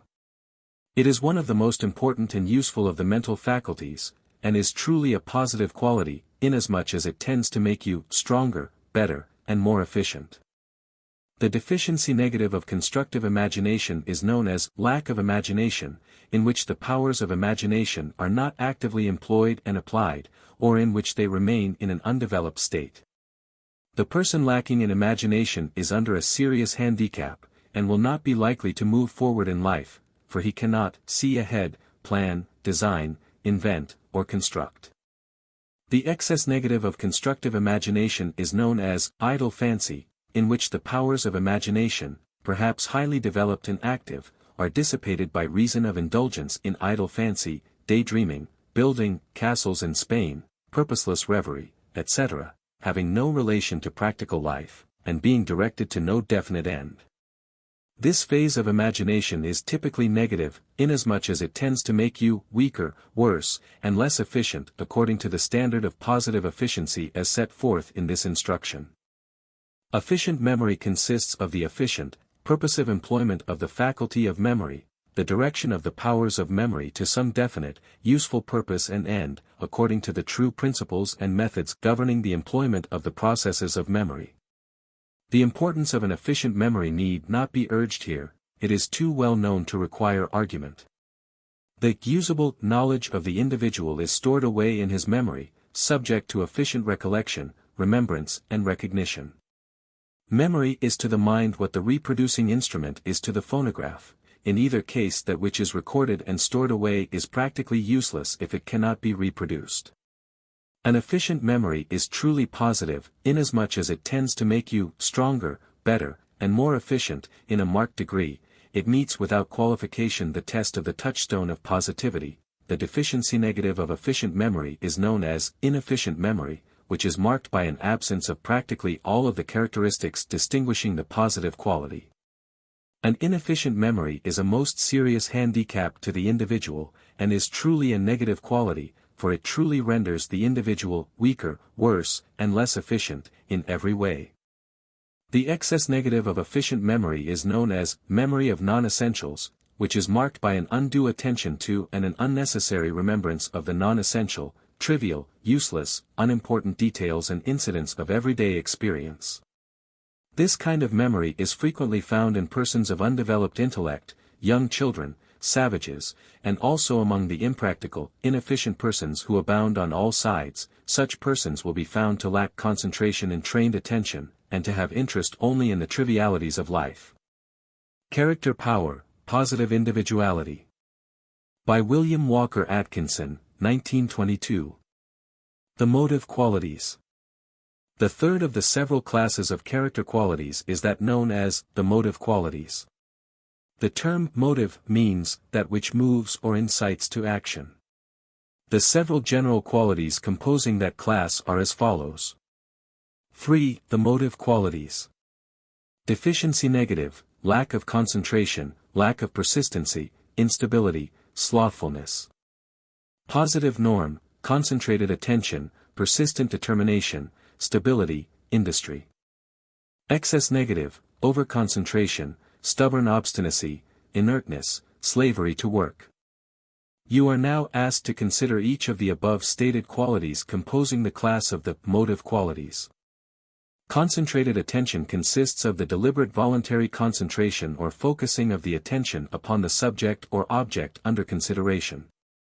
Attention is the application of the mind to any object of sense, thought, or memory, or, more technically, attention is consciousness concentrated in order intelligently to conquer a particular object or subject. Attention has well been compared to the contraction of the pupil of the eye in the processes of sight. The law of attention is, the fewer objects we consider at once, the clearer and more distinct will be our knowledge of them. Concentrated attention is the focusing of the mind intently upon that which is before it, to the exclusion of all else for the time being. The power or faculty of concentrated attention distinguishes the great individuals of the race who have done things, the mental masters. It has been stated as a general principle, every individual who has accomplished anything worthwhile in any field of voluntary endeavor, has done so largely by his or her developed and trained powers of voluntary attention. No individual lacking in development of the power of voluntary attention ever has accomplished anything worthwhile while such lack persists. Concentrated attention meets the requirement of the touchstone of positivity, and is to be considered as a positive character quality, for it truly tends to make you stronger, better, and more efficient. It is one of the characteristics of a strong and well-trained will, and by some is held to constitute one of the most important of the typical activities of the will. The deficiency negative of concentrated attention is known as lack of concentration, and is marked by a tendency to scatter and diffuse the power of attention, the result being that inattention results. Lack of concentration, or the tendency toward inattention, is a weakness of character, and must be classed among the negative character qualities. The excess negative of concentrated attention is known as overconcentration, and is marked by a mental state closely resembling self-hypnosis. It results in absent-mindedness concerning all else except the subject or object under attention.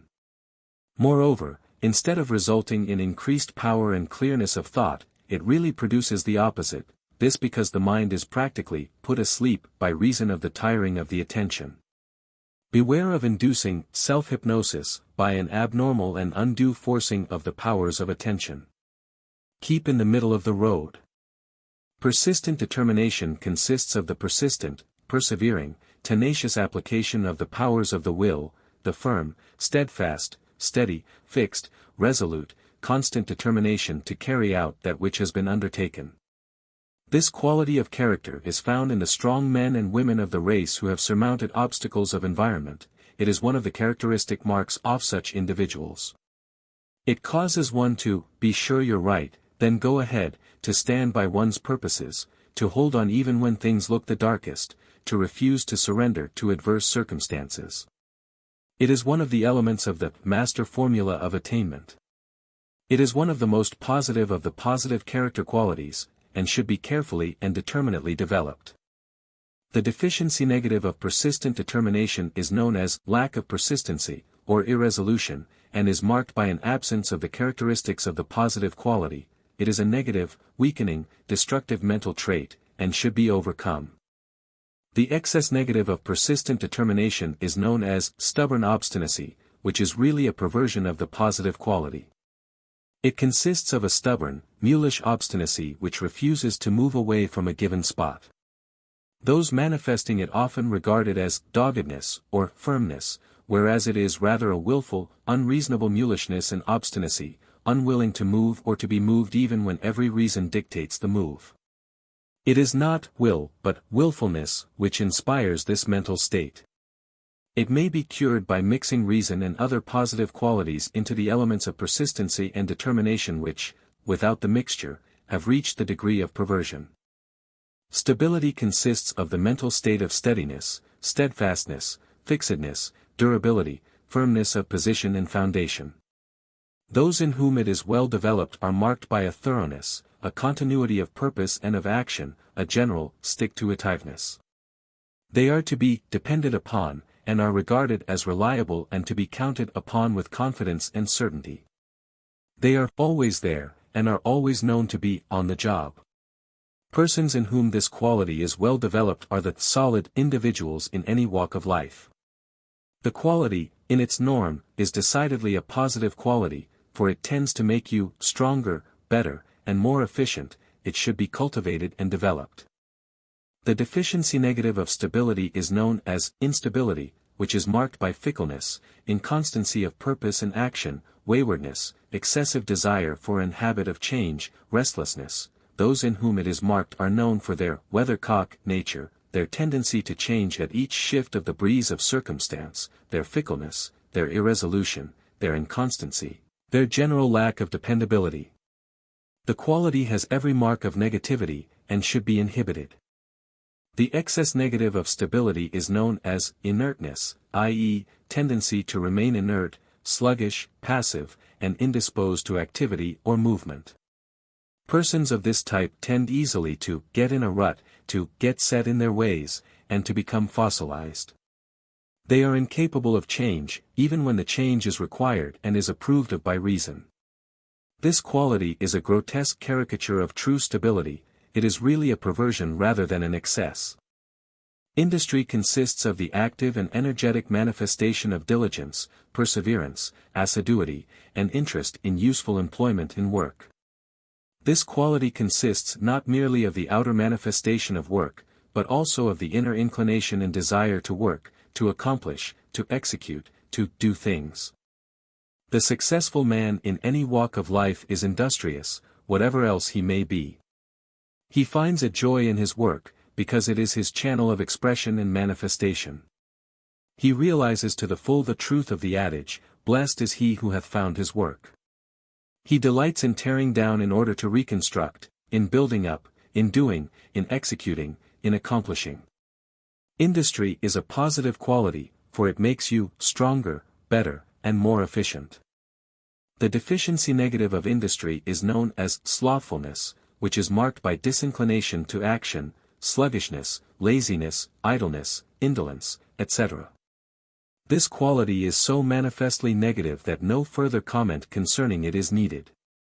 The excess negative of industry is known as slavery to work, which consists of the degradation and perversion of normal active industry into a habitual routine of slavish drudgery and arduous toil and travail, of which habit is the motive power, and which lacks the spirit of industry pursued for a definite end and animated by the desire to accomplish. A writer says, "Work and labor imply strenuous but not necessarily excessive exertion. Toil implies a painful and exhausting severity of labor. Drudgery implies mean and degrading work, or, at least, work which wearies or disgusts from its minuteness or dull uniformity. Work employed toward a definite end, and animated with interest, desire and ambition, is positive, but work performed from mere habit, without interest or ambition, is a mere ox-like performance, and becomes negative in its effects. The former exalts, the latter degrades." Character Power, Positive Individuality. By William Walker Atkinson, 1922. The emotive qualities. The fourth of the several classes of character qualities is that known as the emotive qualities. The term emotive means, attended by, or of the nature of, emotion. The term also carries with it the idea of movement of the mind or soul to action. The several general qualities composing that class are as follows.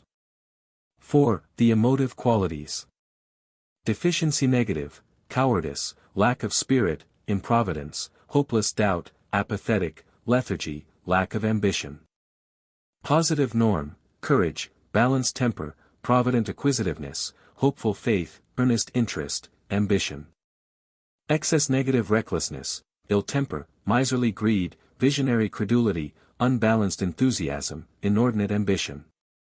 You are now asked to consider each of the above stated qualities composing the class of emotive qualities.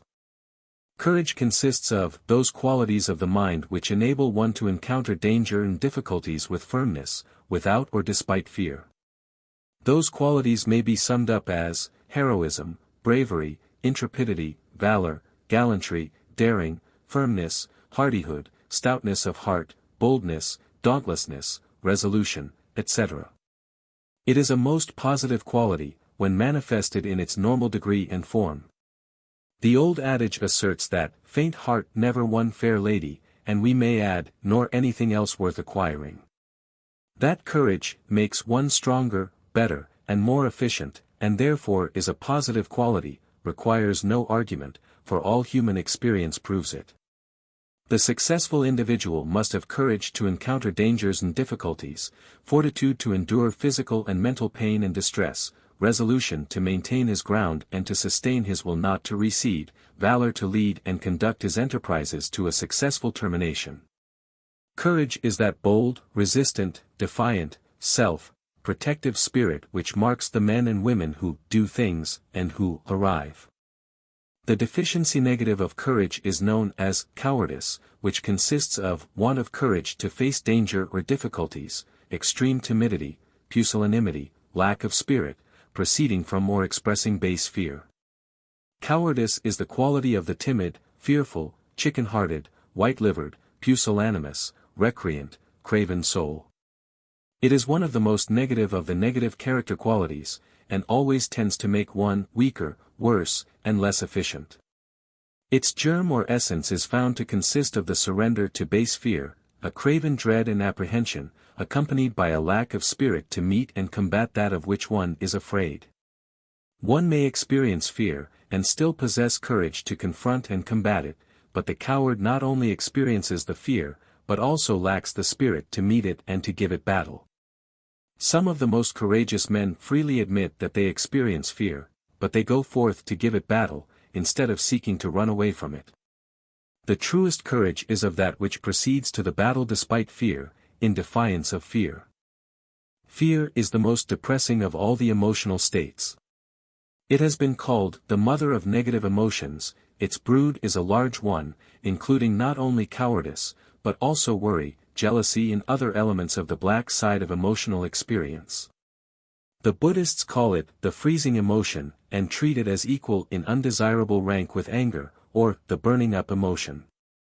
They hold that fear and anger constitute the two great parents of the negative emotions.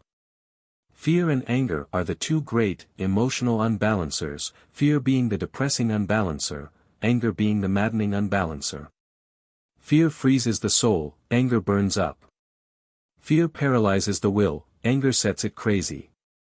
The extreme phase of fear is that known as panic, the latter word originating in the Greek term indicating the mental state of those who suddenly caught sight of the god, Pan. Panic causes one to fly all to pieces, and to become irresolute, timorous and disposed to flee before shadows or from vain sounds. Fear may be overcome by boldly facing it and gazing into its eyes. At the best, fear is a big bluffer, call its bluff, and it retires from the game. It is a make-believe thing, a counterfeit, it is a lathe painted to resemble iron. Confront it boldly, seize hold of it, and its falsity of nature will reveal itself.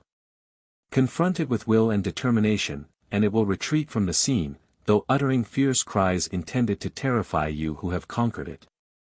Bring into its presence its positive opposite, courage, and its negative shadow will disappear. Treat fear as a reality, and you but strengthen its power, deny its reality, and it melts away into the shadow world from which it emerged. When you find it confronting you, and seeking to deny you entrance to the gateway of success, boldly confront it and deny its real existence, and it will fade away into nothingness, though bestowing upon you its hateful grin and baleful glare until the very last, leaving the gateway free for your passage through its portals. The excess negative of courage is known as recklessness, which consists of a perversion of courage, and is composed of the elements of foolish daring, without judgment or prudence, foolhardiness, rashness, thoughtless action, precipitation, incautiousness, unwariness, action without thought or care of consequences. This quality undoubtedly tends to make you weaker, worse and less efficient. Being a perversion, rather than a true positive, this quality should be restrained and restricted, and transformed into the true positive norm of courage by blending with it prudence, reason, judgment and foresight. Balanced temper consists of a well-balanced, well-poised temper. Temper, in this usage, means disposition of the mind as respects the passions and emotions, particularly the passion or emotion of anger. The dictionaries give the two following antithetical definitions of the term, temper, viz. 1. Calmness of mind, poise of disposition, 2. Undue heat of mind, passion, irritation, proneness to anger. The individual of the balanced temper is spirited and animated, yet poised, self-controlled and balanced, firm of purpose, strong of spirit, yet slow to wrath. He lacks the spiritless condition of the deficiency negative, yet he also escapes the perversion of the excess negative of ill temper, rage, wrathfulness, proneness to anger, etc. Balanced temper is a true positive quality, and in every sense tends to make you stronger, better and more efficient. The deficiency negative of balanced temper is known as lack of spirit. The the term spirit, in this usage, being defined as temper or disposition of the mind, energy, vivacity, ardor, enthusiasm, courage, etc. Lack of spirit is marked by spiritlessness, it is vigorless, wanting in courage, lacking in animation or liveliness of temperament, destitute of activity of spirit. It is not a state of being slow to wrath, but rather a state of abnormal meekness, excessive gentleness, morbid humbleness, submissive spiritlessness, yielding mildness, and is incapable even of righteous indignation. It is the sheep-like passivity in negativity, the rabbit-like submissiveness. It is truly negative, always tending to render you weaker, worse, and less efficient. It must not be confounded with balanced temper, for the latter is a lively spirit well controlled, nicely balanced and well poised, while the former is weak spiritlessness, lack of courage, and lack of real interest and enthusiasm in life and living, a state of apathy, lethargy, and lifelessness of spirit. Balanced temper manifests the calmness of life, lack of spirit manifests the calmness of death, the two are polar opposites. Be not deceived by those who would persuade you that the two are identical, they are antithetical. The excess negative of balanced temper is known as ill temper, the term ill meaning contrary to good, opposed to advantage, bad, evil, wrong, not in accordance with fitness. Ill temper is marked by a strong tendency toward anger, wrathfulness, loss of temper, rage, fury, ire, madness of temper, etc. Ill temper manifests in a greater or less tendency toward anger. Anger is defined as a strong passion or emotion of displeasure, usually involving antagonism and desire to punish, excited by a real or supposed injury or insult to oneself or others, or by the intent to do such injury. Resentment is anger smoldering beneath the surface, and often consisting of very deep and enduring anger. Wrath and ire are the feelings of those roused to bitter anger. Rage is a vehement ebullition of anger. Fury is rage amounting almost to madness. Righteousness indignation, though sometimes blending into negative anger, nevertheless often belongs rather to the quality of balanced temper, for rightly defined it is a generous outburst of temper in view of things which are unworthy to be done. Anger, in the sense of rage, fury, wrath, ill temper, etc., is a very negative emotional state. It tends to make you weaker, worse, and less efficient, in every true sense of these terms. The origin of the term throws light on its character. It has its sources in the Sanskrit term meaning pain, anguish, and in the Latin term meaning the strangling anguish, and in the Greek term meaning to strangle. Anger, strongly manifested, really is a form of madness or temporary insanity. The person filled with rage and fury really is mentally unbalanced for the time being. Surely no further warning against anger is needed here. All the best psychological, physiological, philosophical, and religious teachings indicate the danger and viciousness of anger. Listen to these statements: he that is slow to wrath is of great understanding. He that is slow to anger is better than the mighty. The discretion of a man mocketh him slow to anger. Make no friendship with a man that is given to anger, and with a wrathful man thou shalt not go. So much for the morality phase, or the worldly wisdom side, of the subject. For the physiological-psychological side or phase, note the following statement of Dr. Benjamin Ward Richardson. The passions which act most severely upon the physical life are anger, fear, hatred, and grief. Of all of these passions which I have enumerated, as most detrimental to life, anger stands first. He is a man very rich in physical power who can afford to be angry. The richest cannot afford it many times without incurring the penalty, a penalty that is always severe. We say that a man was red with fury, or that he was white with rage, by which terms we seek to express the extent of his fury. Physiologically, we are speaking of the nervous condition of the minute circulation of his blood. Red fury means partial paralysis of the minute blood vessels. White rage means temporary suspension of the action of the heart, the prime mover of the circulation itself. But such disturbances cannot often be produced with the occurrence of permanent organic evils of the vital organs, especially of the heart and brain. The control of anger, like the control of fear, is most important. The ancient Greeks, and the ancient and modern Buddhists, hold that the man who has learned to control these two negative emotions is well advanced on the road to mastery, and that he who has mastered these two twin evils has thereby gained sufficient strength whereby he may easily overcome and master the remaining negative qualities. Here, you will do well to remember that, 1. Deficiency negatives are overcome by manifesting and cultivating the positive norm associated with them, and that, 2. Excess negatives may be overcome by so blending them with tempering, modifying, and harmonizing elements that they are transmuted into the positive norms associated with them. Provident acquisitiveness consists of the feeling and desire prompting toward the prudent, careful, thoughtful acquisition of material, useful things tending toward the well-being, comfort and happiness of oneself and those in whom one is interested. The term provident means foreseeing wants and making provision to supply them. The term acquisitiveness means the quality of acquiring, gaining, obtaining, attaining, procuring, winning, securing, earning, desired things, usually by one's own exertions.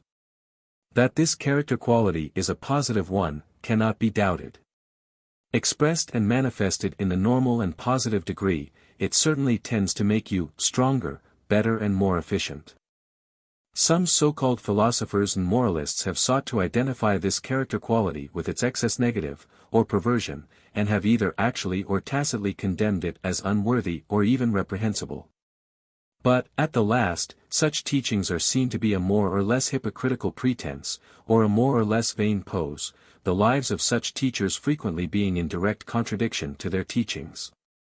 It cannot be denied that, in the present state of human society at least, it is a worthy, righteous and normal course of conduct for one to seek to procure and provide the things essential to the comfort, happiness and welfare of oneself and those dependent upon him or in whom he is interested.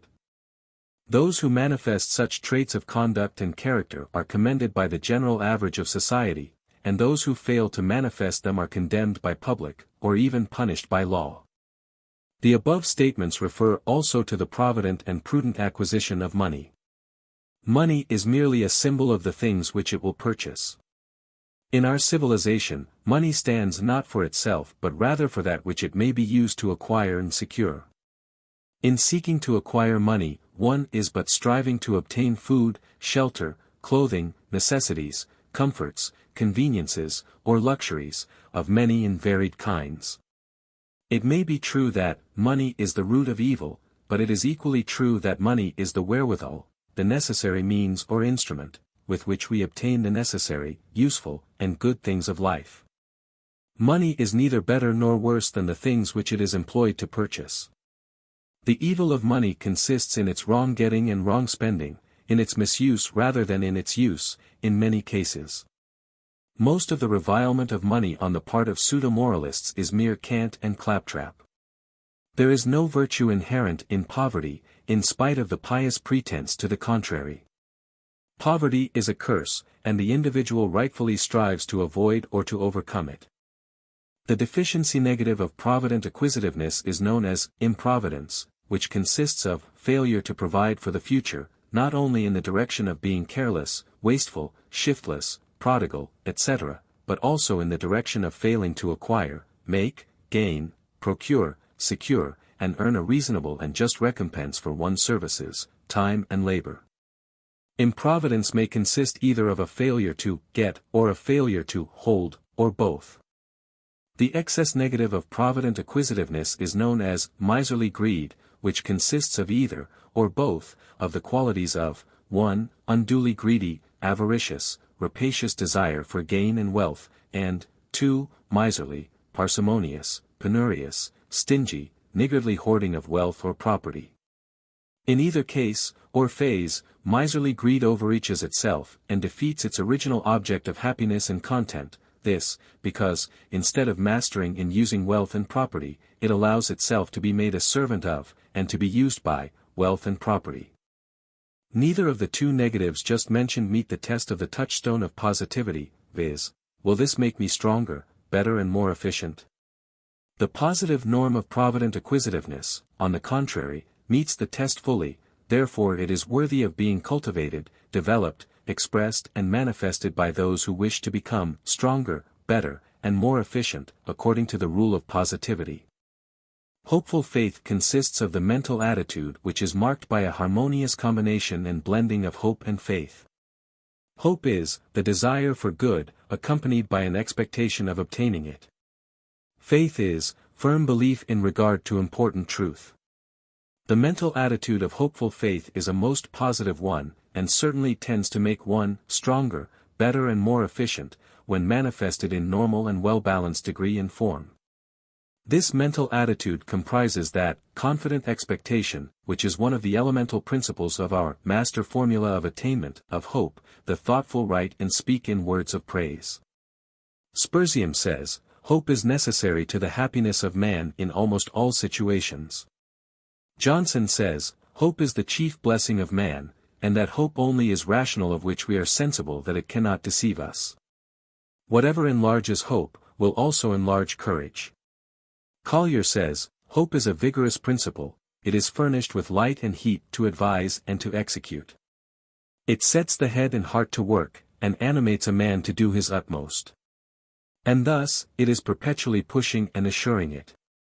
It puts a difficulty out of countenance, and makes a seeming impossibility give way. Tennyson sings of the mighty hopes that make us men, and Coleridge warns us that work without hope draws nectar in a sieve, and hope without an object cannot live. Of faith, the wise also speak in glowing terms. St. Paul says, faith is the substance of things hoped for, the evidence of things not seen. A writer says, faith is the soul going out of itself for all it wants. Parkhurst says, faith is the heroism of the intellect. Hazlitt says, faith is necessary to victory. Elizabeth Oakes Smith sings, faith is the subtle chain, which binds us to the infinite, the voice of a deep life within, that will remain until we crowd it hence. To many who have wearied of dogmatism and blind faith upon assumed authority, the word faith has lost some of its original charm, power and meaning. But faith has a far deeper and more fundamental meaning. Its roots are embedded in that universal principle of power, of which the ego, or I am I, is a focal center of expression and manifestation. The positive individual has hopeful faith, faith in the cosmic laws, faith in the powers that be, faith in himself. His faith in himself is the natural result of his faith in the ultimate meaning of things, and in the cosmic law. Coming in contact with power, he allows its forces and energies to be transmitted to himself. Feeling its inflow through the channels of his inner being, he cannot escape having hopeful faith. But his is not the weaker faith which merely believes and dares to expect, his is the strong, hopeful faith that knows. The deficiency negative of hopeful faith is known as hopeless doubt, which is marked by an absence of all that makes hopeful faith what it is. As might be expected, this is a most negative quality, and tends ever toward making you weaker, worse and less efficient. The individual possessing it is damned to a hell of his own making. He mentally creates his negative, unsuccessful, inefficient, unhappy state by his own mental attitude, thoughts and feeling. That which he fears, indeed, comes upon him, he supplies the mental pattern for it, the mold into which the material of circumstance is poured. He sets in operation the law of attraction, but in the wrong direction. This mental attitude should be cured, vigorously and at once. The excess negative of hopeful faith is known as visionary credulity, which consists of false faith and false hope in and upon unworthy objects, and in absence of valid rational ground and basis of belief and hope. The term visionary means existing in imagination only, and lacking in reality, fanciful, fantastic, unreal, fanciful visions of castles in the air, or daydreams. Credulity means the quality of being credulous, i.e., of believing on very slight evidence, being unsuspecting, easily imposed upon, superstitious, gullible, etc. Persons of this type readily believe almost all that is told them, and hope to realize and cash in on such promises. They will believe that the moon is made of green cheese, if they are told so in the tones and with an air of authority, and they will rush to invest their money in shares in the Lunar Cheese Supply Company, Incorporated. As someone has said, show them an egg, and the next minute the air is full of feathers, and he might have added, and they will begin at once to figure on the fortune coming to them from the sale of feather dusters. This negative quality is a perversion of the positive norm of hopeful faith, of course. It may be transmuted into the latter by a rational blending and balancing of judgment and discrimination, and the development and employment of logical reasoning. Earnest interest consists of the application of the attention to objects or subjects which in themselves are of a positive and helpful character, and which tend to make you stronger, better and more efficient, when knowledge of their nature and their application is acquired.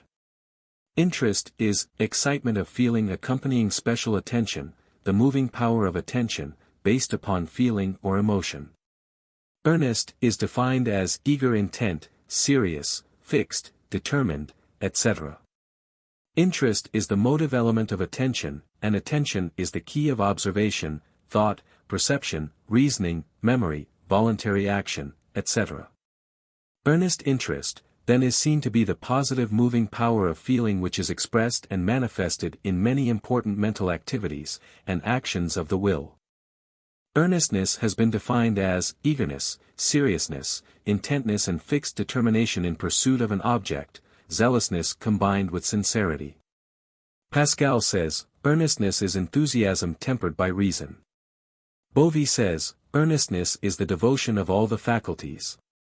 It is the cause of patience, it gives endurance, overcomes pain, strengthens weakness, braves dangers, sustains hope, makes light of difficulties, and lessens the sense of weariness in overcoming them. Dickens says, there is no substitute for thoroughgoing, ardent, and sincere earnestness. Earnestness is illustrated by the adage, whatever you do, do with all your might. Enthusiasm is the sublimated form of earnestness, it is earnestness raised to its highest power. So exalting is its power, when directed by reason, that it sometimes causes one to feel that he is actually inspired by a higher power. The Greek term from which our word enthusiasm is derived means to be inspired by the gods.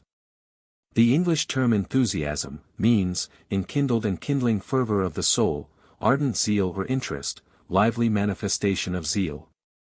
Without at least a fair degree of enthusiasm, no man or woman ever attains success. Enthusiasm is a soul power which inspires the individual, and which, being contagious, influences those with whom he comes in contact.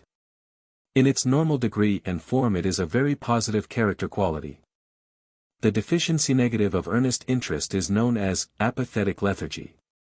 Apathy is want of feeling, privation of passion, emotion, or excitement, supineness, sluggishness of emotional feeling. Lethargy is morbid indifference to feeling and desire for action, listlessness, inattention, heaviness of mind and soul. This negative quality is deadening to the soul. It paralyzes desire and will, and consequently kills out all ambition and incentive to action. It renders one a living corpse. By all means inhibit this negative quality if it is manifesting in you. Its influence is pernicious. Destroy the foul weed by cultivating the sturdy plant of its positive opposite, earnest interest. Take an interest in things, manifest zeal in your activities, flood your soul with balanced enthusiasm. The excess negative of earnest interest is known as unbalanced enthusiasm, which consists of an irritating, ill-judged, unbalanced manifestation of emotional excitement and enthusiasm. This is a mark of that neurotic, hysterical, superficial, semi-delirious flightiness which by some is mistaken for enthusiasm. This wild enthusiasm, however, does not rise from the deep places of the soul, but is a surface manifestation. It dissipates emotional energy which might otherwise be usefully employed, it defeats its own object by reason of its excessive expression, its superficiality, and its lack of balance. It may be transformed into true enthusiasm by a liberal addition of and blending with reason, judgment and discrimination, which serve to give body and consistency, depth and weight, to its otherwise volatile substance. Without such treatment, this perverted quality is quite negative in its effects, and tends to render you weaker, worse and less efficient. Ambition is an eager desire for success, achievement, power, attainment, preferment, honor, or superiority. Properly understood and interpreted, properly balanced and poised, it is a valuable quality of the individual. It is the insistent desire, the want to hard enough, that animates the men who do things in the world. Without it, there would be no progress, no success, no attainment, no achievement. The extreme form and excessive manifestation of ambition has caused the term to suffer some degree of reproach, but this need not attach to the term properly employed and representing the right quality of thought, feeling and will. If, in your mind, the term has suffered by reason of evil associations, you may substitute the term aspiration, defined as strong and high desire, desire to attain something high and great, for this is the real meaning of right ambition. Ambition, or aspiration, is a positive quality. It tends to make you stronger, better, and more efficient. In the form of insistent desire, it is one of the elements of the master formula of attainment. Without it, the will is not called into persistent determination, another element of the master formula. The deficiency negative of ambition is known as lack of ambition. It represents characteristics antithetically opposed to those of the positive quality. Without ambition, there is no progress, no attainment, no anything worthwhile. Lack of ambition is negative. It makes one weaker, worse, and less efficient. It is a disease of emotion and will, and needs treatment by the methods of the new psychology such as are set forth in subsequent sections of this book. The excess negative of ambition is known as inordinate ambition. Its nature is expressed by the term inordinate, which means excessive, immoderate, not limited by ordinary and usual bounds, rules or laws. Like all other inordinate, excessive, immoderate forms or degrees of qualities good in themselves, good in the positive norm, inordinate ambition is a curse rather than a blessing to the individual and to the race. It seeks to rule or ruin, and usually ends in the latter. History and common experience supply illustrative examples of convincing power. No further argument is required to point out that inordinate ambition is negative in its nature, that it tends to make the individual weaker, worse, and less efficient, in the end and often from the very start. Beware the extremes. Character Power, Positive Individuality. By William Walker Atkinson, 1922. The Associated Qualities. The fifth of the several classes of character qualities is that known as the associated qualities. The term associated is applied to this class because of the fact that its several qualities are associated closely with one or more of the qualities forming other classes, rather than forming an independent class of their own. The several qualities composing this class are as follows. 5. The associated qualities. Deficiency negative, undue gravity, cheerlessness, tactlessness. Positive norm, humor, cheerfulness, tact. Excess negative, undue levity, strained cheerfulness, insincere suavity. You are now asked to consider each of the above stated qualities composing the class of the associated qualities. Humor consists of that quality of human thought, imagination and feeling, which enables one to perceive the incongruous or fantastic aspects, elements or phases of the subjects or objects under consideration, which tends to induce or produce laughter or mirth, and which is expressed in wit, satire, facetiousness, jocularity, etc. Humor causes one to see the funny side of things, and thus to escape the effects of over-seriousness, ponderous gravity, tendency to overestimate the comparative value or importance of particular views of things, one-sidedness, etc. The sense of humor has well been called the saving grace, for it saves men from fanaticism, bigotry, and undue partisanship by causing them to see the incongruous, absurd, and ludicrous aspects of such one-sided views. Humor has punctured the balloon of more than one solemn absurdity and fallacy. It also relieves the tension of serious discussion and thought, and clears away the clouds of overemphasis. Moreover, it tends to lubricate the machinery of human intercourse and association. Properly developed, and rationally and sensibly manifested, humor is a positive quality, meeting the test of the touchstone of positivity in being found to make you stronger, better, and more efficient. The deficiency negative of humor is known as undue gravity, which is marked by the absence of all the characteristics of the positive quality. It manifests as over-seriousness, ponderous and excessive gravity, absence of the perception of the incongruous and the ridiculous, lack of wit, and dislike of jocularity. This quality is often accompanied by cruel judgment of others, lack of sympathy, bigotry, extreme partisanship, and general narrowness of vision and interest. It is negative in its effects and results. The excess negative of humor is known as undue levity, which is marked by extreme frivolity, trifling, silliness, the desire to play the part of the buffoon on all occasions appropriate and inappropriate, to make forced jokes, indulge in clownish antics, to strain to think up cheap puns, silly allusions and questionable quips, and to strive to make everything appear trifling, ridiculous and silly. Another perverted form of humor is that manifestation of so-called wit, which seeks to wound others rather than to arouse healthy mirth or genuine humorous feelings. These perversions may be overcome by the addition and blending of reason, judgment, discrimination, and, in the last case, of kindness and sympathy. This course is advised, for the perverted qualities in question are negative in effect and results, and in no way tend to make you stronger, better and more efficient. In fact, they tend to make you weaker, worse and less efficient. Cheerfulness consists of the qualities which tend to make one cheerful, cheery, bright, joyful, happy, vivacious, buoyant and blithe. Cheerfulness is a positive quality not only in its effects upon one's associates, but also in its effects upon oneself. Modern physiological psychology informs us that the mental attitude of cheerfulness tends to create the most beneficial physical conditions, the opposite mental attitude producing the contrary effect. Cheerfulness keeps the brain clear, keys emotional nature to a desirable pitch, and lets the sunshine in on life in general. Moreover, it renders one an agreeable companion and associate, makes friends, promotes human intercourse, and does much to create a pleasing personality, the latter being a decided asset. Its advantages and desirability are seen more plainly when we contrast this quality with its negative opposite.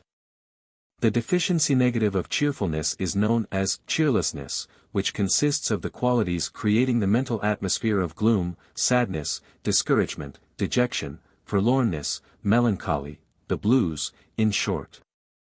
This quality is quite negative and harmful to the individual, both in its effects upon his physical and mental being, and also in its effects upon his associates and those with whom he comes in contact. It poisons his blood, depresses his vitality, impairs his judgments, clouds his feelings, and muddies his emotions. It causes others to avoid his company, to flee his presence, and to regard him as a depressing, discouraging visitor. The confirmed pessimist is not popular, his presence is depressing. The sunny Jim is preferred to the gloomy Gus, for obvious reasons. Human wet blankets are avoided. Men prefer sunshine to gloom in their atmosphere. The world proceeds on the lines indicated by the writer of the following lines. Laugh, and the world laughs with you, weep, and you weep alone.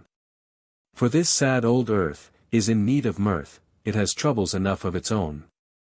You would act wisely to adopt that principle of the ancient Japanese code of Bushido, which instructed the young noblemen of that country to maintain always the cheerful, pleasant demeanor, concealing ever their pain, sorrow, and grief from those with whom they come in contact.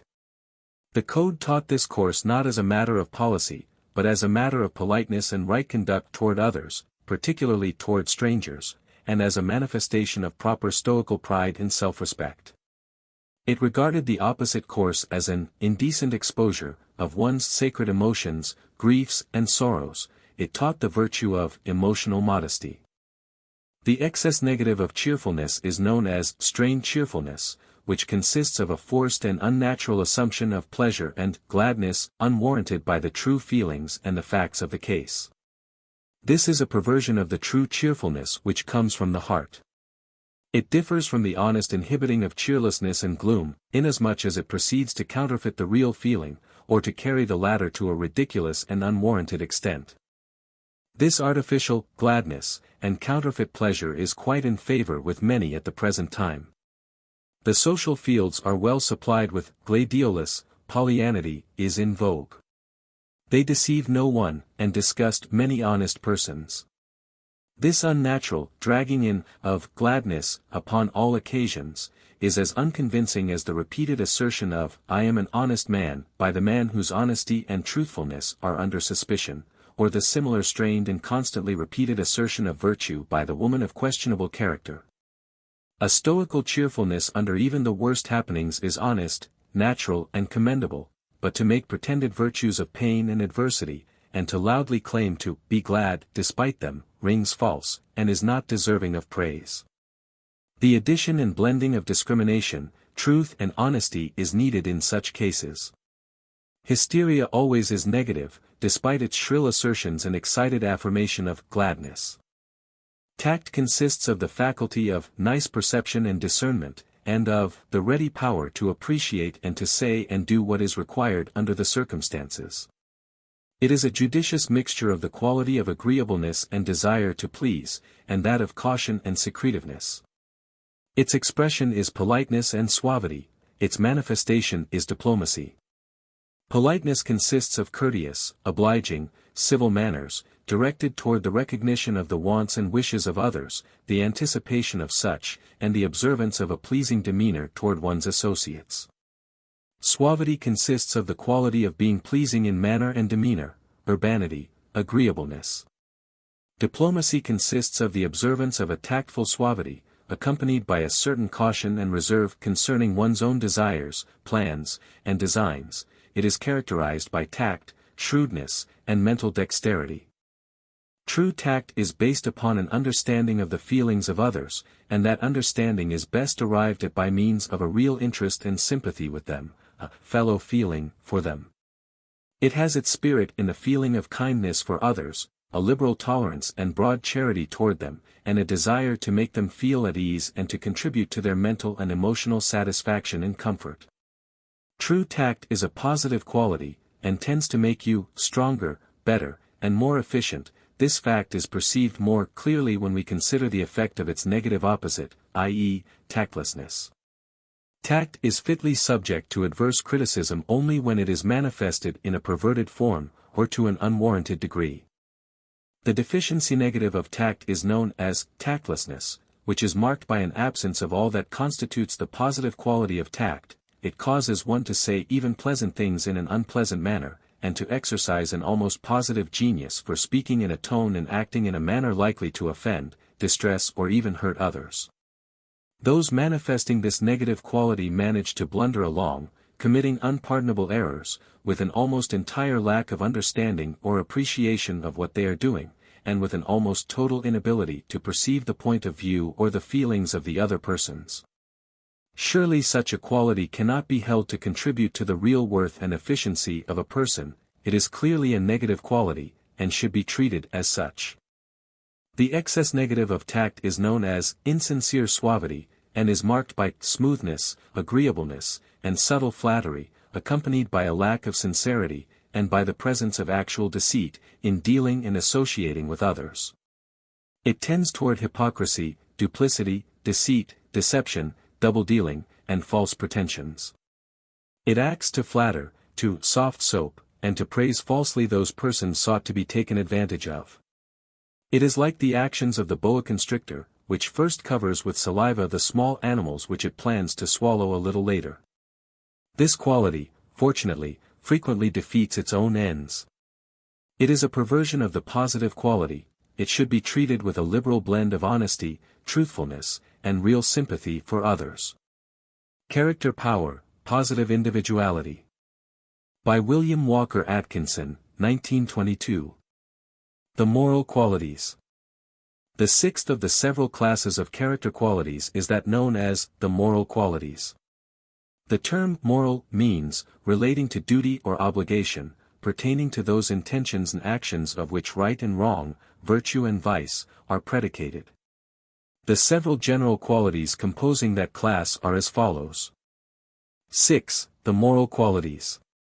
Deficiency negative, untruthfulness, inequity, lack of sympathy, disloyalty, refusal to serve, intemperance, unchastity. Positive norm, veracity, equity, kindliness, loyalty, service, temperance, chastity. Excess negative, morbid candor, censoriousness, maudlin sympathy, blind partisanship, servility, austerity, sexophobia. You are now asked to consider each of the above stated qualities composing the class of the moral qualities. Veracity means the state or quality of being observant of truth, truthful, veracious, and fair, straightforward and honest in expression. Its essence is honesty and truthfulness. Honesty and truthfulness constitute the basic foundation upon which the structure of human intercourse rests.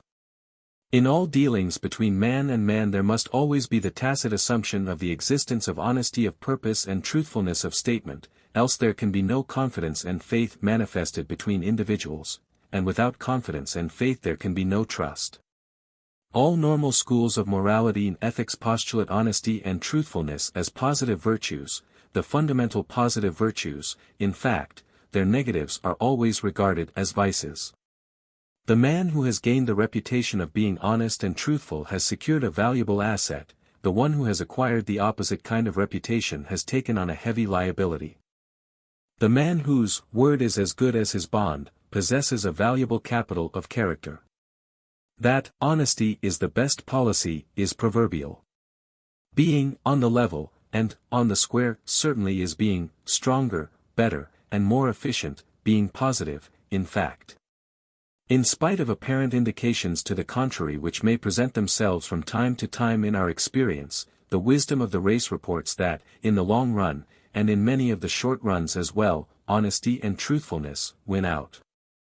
The individual who would seriously preach the contrary, and who would advocate the pursuit of the opposite policy, quite properly would be condemned and denounced as a false prophet, a dangerous guide, and an enemy to society. The deficiency negative of veracity is known as untruthfulness, which is marked by an absence of the essential characteristics of the positive quality. Its spirit is dishonesty in thought and expression. It is expressed in the desire and tendency to lie, equivocate, testify falsely, bear false witness, mislead, deceive, this usually accompanied by the tendency to cheat, defraud, and betray confidence. The dishonest man and the liar, usually represented by the same individual, are quite properly objects of scorn and condemnation on the part of right-thinking people. The manifestation of such qualities serves to undermine the structure of society and to destroy the floors of mutual dealings between man and man, for these rest primarily upon the foundations of confidence, faith and trust. Dishonesty and untruthfulness are negative qualities, tending to render anyone weaker, worse, and less efficient. The excess negative of veracity is known as morbid candor. This consists of what has been called ingrown conscientiousness, or an abnormal morbid exaggeration of the requirements of veracity, and a more or less developed feeling that it is the bounden duty of every person to tell the whole truth, or rather, what he interprets to be this, in and out of season, and without sense or reason. It is generally found that such persons' conception of the whole truth almost always is that of unpleasant fact assumed to be the truth. They fail to feel the sense of duty impelling them to tell the whole truth when it happens to be pleasant. In fact, they seem to have a mental blind spot for pleasant truths. Their characteristic self-justification is that, I think it my duty to tell you the truth about yourself and your actions, or those of someone near and dear to the person to whom the truth is told. Likewise, they are disposed to spread gossip and scandal under cover of this perverted sense of truthfulness and candor. They would rather tell an unpleasant truth than to eat a good meal. They make a virtue of their inclinations and desire to wound and to humiliate others. They make odious the virtue of truth, by reason of their exaggerations and perverted judgments and feelings. They are not content with what they style, calling a spade, they call it a dirty old shovel. They are really quite one-sided, they do not tell the whole truth at all. They tell only the unpleasant and disagreeable parts of the facts of the case, only that which appeals to their perverted tastes. Like the scavenger birds, they scent only carrion, only that upon which their depraved thought feeds. This perverted quality is decidedly negative, it makes one weaker, worse, and less efficient, and, also, a nuisance. Equity consists of the desire and tendency to observe and comply with the rules of justice and fairness, and to give to each man his due while exacting from him his rightful due. In the popular terminology, equity consists of the desire to give everyone a square deal, and to expect everyone to act likewise. The synonyms of the term equity are right, justice, impartiality, rectitude, fairness, honesty, uprightness. Its spirit is equality of treatment, and justice, the meaning of the latter being, the rendering to everyone of that which is his due, and the impartial judgment of one's conduct or motives. Grotius, the old Dutch jurist, summed up man's duty to man in the following adage, the words of which are worthy of being inscribed in letters of gold over the doors of every public institution: "You will do well to commit them to memory." The adage runs, "Wrong no man, and render unto every man his due." Equity is a positive quality, and renders you stronger, better, and more efficient. The deficiency negative of equity is known as inequity, which is marked by a lack of desire for fairness, justice, and equity. It tends toward an easy invasion and violation of the rights of others, and toward general unfairness, dishonesty, and lack of squareness in dealings with others, and toward at least a tacit approval of such behavior on the part of others. It is a negative element of character, and its results in the long run are injurious to the individual ruled by it. The excess negative of equity is known as censoriousness, or the tendency to censure unduly either oneself or others because of the failure to observe the formal requirements of justice, custom or law, the letter of the law being exalted, while the spirit is lost sight of. When one is unduly censorious of oneself, he is disposed to indulge in self-condemnation and self-reproach concerning matters of formal observance. When he is unduly censorious of others, he becomes intolerant, persecuting, condemnatory and overcritical of their formal actions.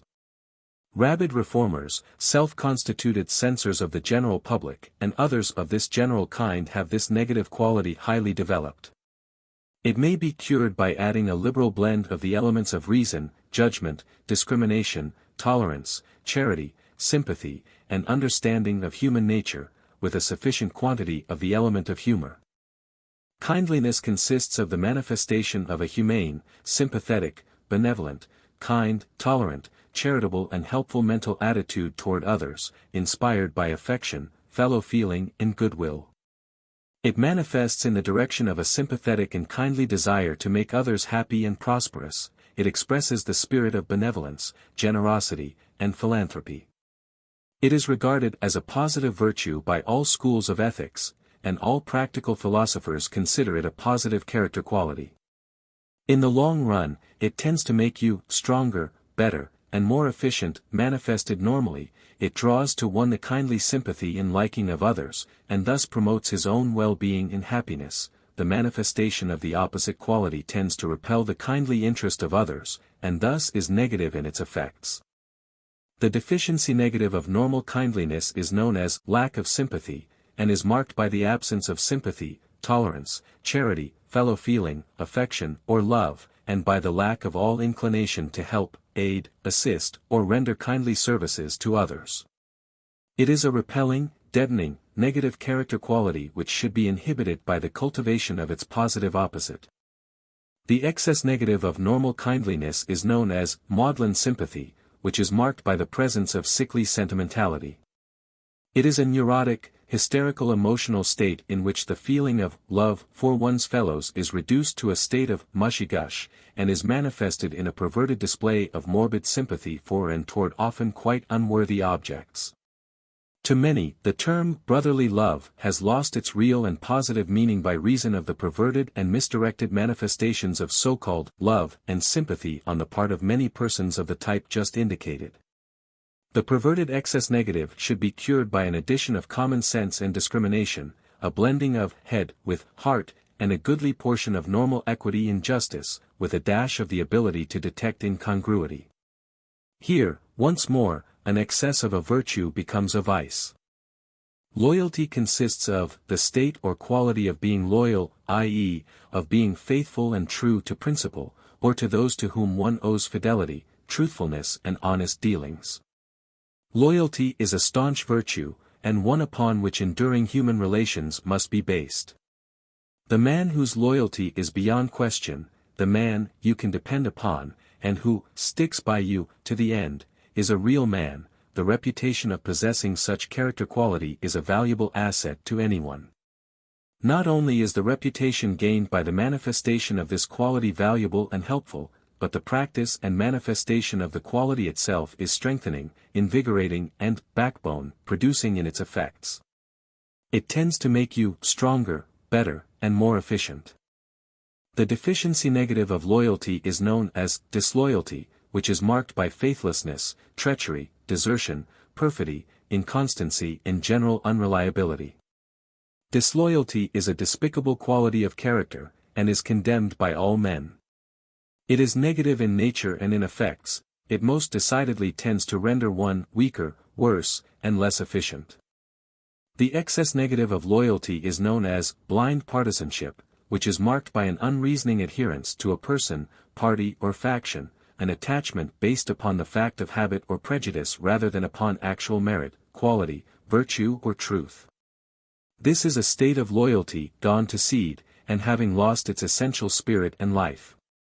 It is a counterfeit of true loyalty, and has no real meaning in fact or truth, yet it is a most common quality among mankind. It may be cured by the addition of logical thought, discrimination, and equity. Service consists of the desire to perform the duty due to others, and to manifest the proper and equitable labor or effort for those to whom it is owing. All men owe service to society, to their fellow men, to their dependents, and to those with whom they have dealings. The law of compensation exacts the performance of service. One must pay for what he gets, must pay in service. He must be willing to pay the price, to render compensation. The price of service received, is service rendered or to be rendered. He who seeks to get everything and to render no equivalent service for it, is a thief or a parasite, he is a slacker. The negation of the quality of service is weakening, degrading, demoralizing, and degenerating in its nature and effects. Service, properly understood and equitably performed, is positive in nature and effects. It tends to render you stronger, better, and more efficient. The motto, Ich diene, i.e., I serve, rightly understood, is a worthy one. The deficiency negative of service is known as refusal to serve, and consists of the desire and tendency to shirk or to refuse rightful service and duty, to get without rendering an equivalent, to want to live on others, or upon society in general, without rendering compensating service. This is a negative quality, and it renders one weaker, worse, and less efficient, without doubt. The excess negative of service is known as servility, which consists of the servile mental attitude, the slave spirit, and the actions arising therefrom. It is marked by slavishness, meanness of spirit, cringing, fawning, and often is accompanied by sycophancy, base flattery, and toadying. This perversion may be cured by a liberal addition of true egoism, self-respect, equity, etc. True service is distinguished by a blending of self-respect and equity, and is the antithesis of servility. The latter is a base caricature of the positive quality, and should never be mistaken for it. Temperance consists of habitual moderation of the appetites and passions. It has for its motto, nothing too much. It seeks to maintain the golden mean, by means of which one may use every fit thing at the right time, in the right place, and in the right manner, and yet never misuse nor abuse even the best thing. True temperance does not mean the total inhibition of the natural appetites, tastes and passions, nor the total abstinence from the satisfaction of these, rather does it mean their self-controlled restraint, accompanied by the right to manifest them in moderation, lawfully, righteously, and morally, under the control of the conscience, judgment and will. Its essence is well-balanced moderation. That temperance is a positive character quality cannot be denied. It is perceived to make one stronger, better, and more efficient, and its negative opposite, i.e., intemperance, is seen to render one weaker, worse, and less efficient. The positive should be developed and cultivated, the negative should be inhibited. The deficiency negative of temperance is known as intemperance, which is marked by the absence of all the characteristics of temperance, and, accordingly, by the tendency toward excessive, uncontrolled, unbridled indulgence of the appetites, tastes, and passions, without regard to reason or right. Intemperance is a negative quality, and should be overcome by the cultivation of its positive opposite. The excess negative of temperance is known as austerity, which consists of extreme and unreasonable severity, sternness, strictness, rigorousness regarding judging, living and acting, the code of extreme, severe and unreasonable self-denial of the appetites, tastes, and passions, the manifestation of the ideals of asceticism. Persons in whom this quality is well developed and active are inclined to regard practically all of the natural appetites, tastes, and passions as unworthy and depraved, and as therefore to be rigorously inhibited and repressed. This quality violates the spirit of true temperance, which is moderation in all things. It leads to intolerance, fanaticism, persecution, and general narrowness of heart and spirit. Chastity is the quality or state of being chaste, i.e., pure, clean, virtuous, especially in the matter of sexual relations. Chastity is a positive quality, a positive virtue, approved of and encouraged by the best religious, moral, ethical, and common sense thought of civilized lands. It is held to promote the welfare of the race, the protection of society, and the well-being of the individual. Individuals, communities and nations habitually and extensively violating the rule of chastity are pushed to the wall in the course of evolution, as all history informs us, and as all human experiences corroborates. Sexual cleanliness is not only a virtue for the individual and for society in general, it is also a necessity of ultimate well-being, success, and survival. Individual exceptions only serve to verify the general rule. Unchastity exacts a tremendous toll in the long run, and on the average. Chastity is a positive quality, it makes you stronger, better, and more efficient. The deficiency negative of chastity is known as unchastity. It lacks every characteristic of the positive quality, and is its antithetical opposite. It is marked by lewdness, lust, lasciviousness, lechery, profligacy, licentiousness, sensuality, wantonness, impurity, and viciousness. In its train follow practically all of the vices of mankind. It is vicious, harmful, and negative. It certainly makes one weaker, worse, and less efficient. The poet truthfully tells us that, to be hated, it needs but to be seen, and likewise warns us against that familiarity which causes us to lose our first disgust and hatred for it. The excess negative of chastity is known as sexophobia, that abnormal, morbid state of mind and feeling that causes persons to think and feel that sex, in itself, is evil, impure, and lewd. This view is quite contrary to nature and to reason, and is not advanced by true morality, religion, or ethics. It is contrary to common sense, as well. Sex has its rightful and proper place, an important place in nature. It has its important and worthy part to play in the life of natural things. Without it, life would perish. Its vice consists only in its abuse, its improper use, its unwarranted manifestation.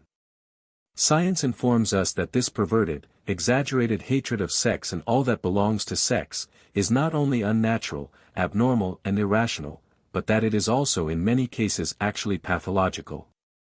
Often, indeed, sex thus treated by individuals turns upon and devours them. Sex reviled takes its revenge upon the revilers.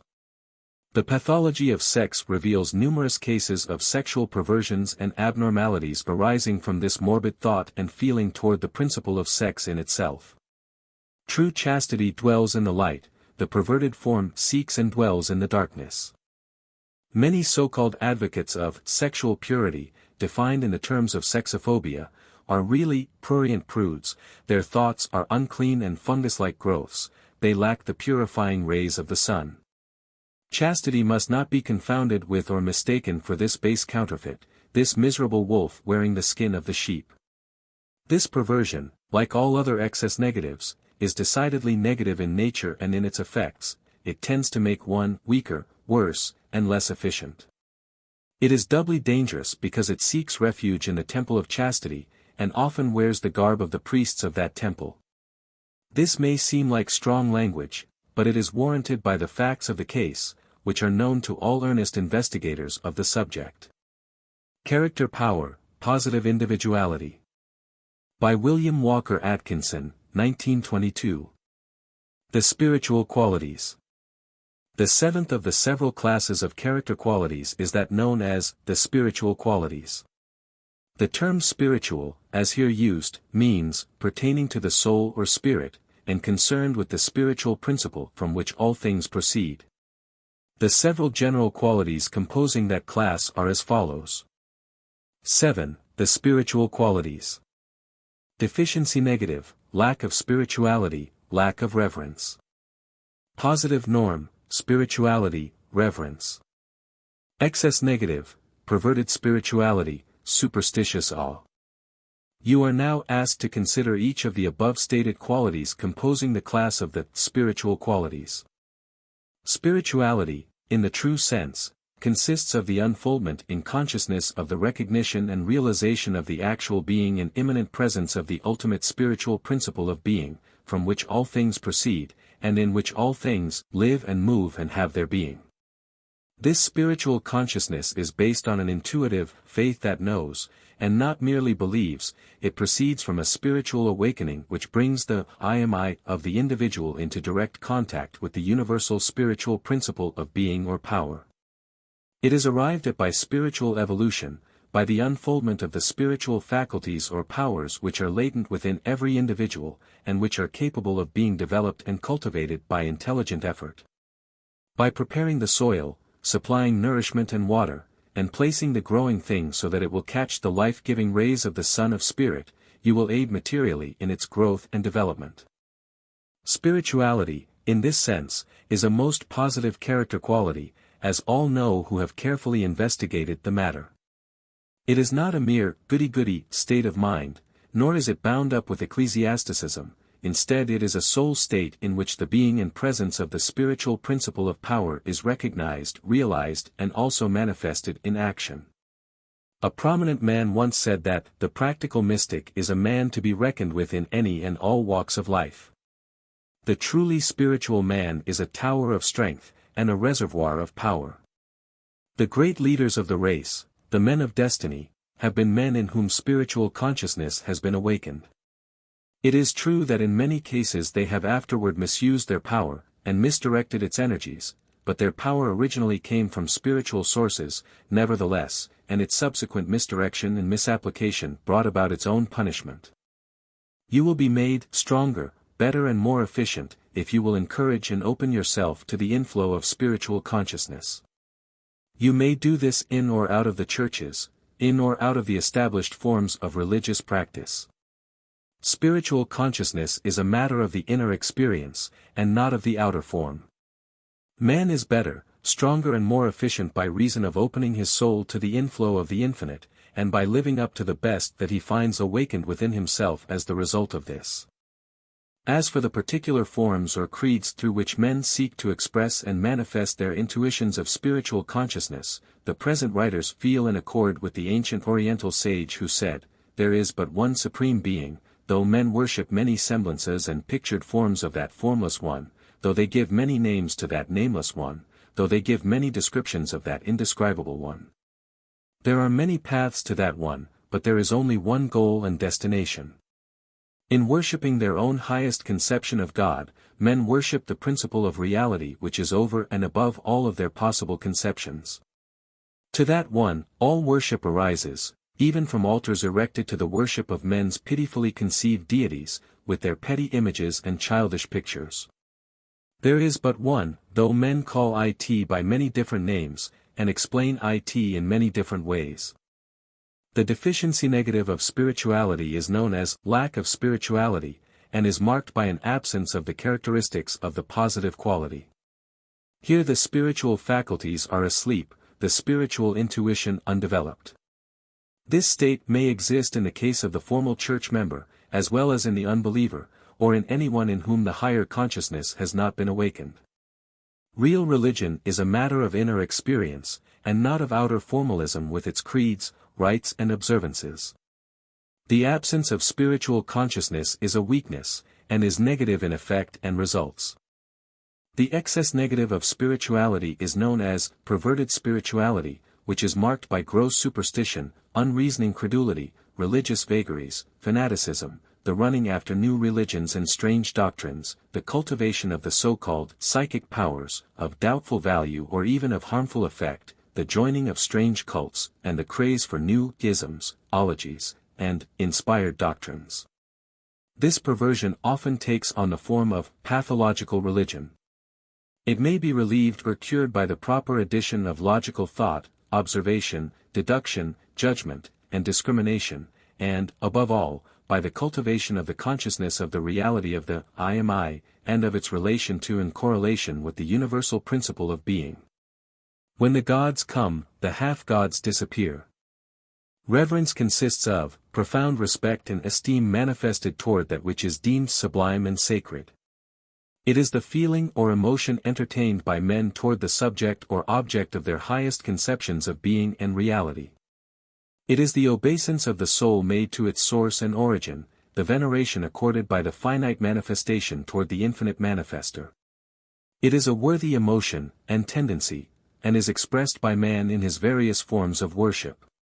In its highest and purest forms, it is accompanied only by love, all fear having been cast out.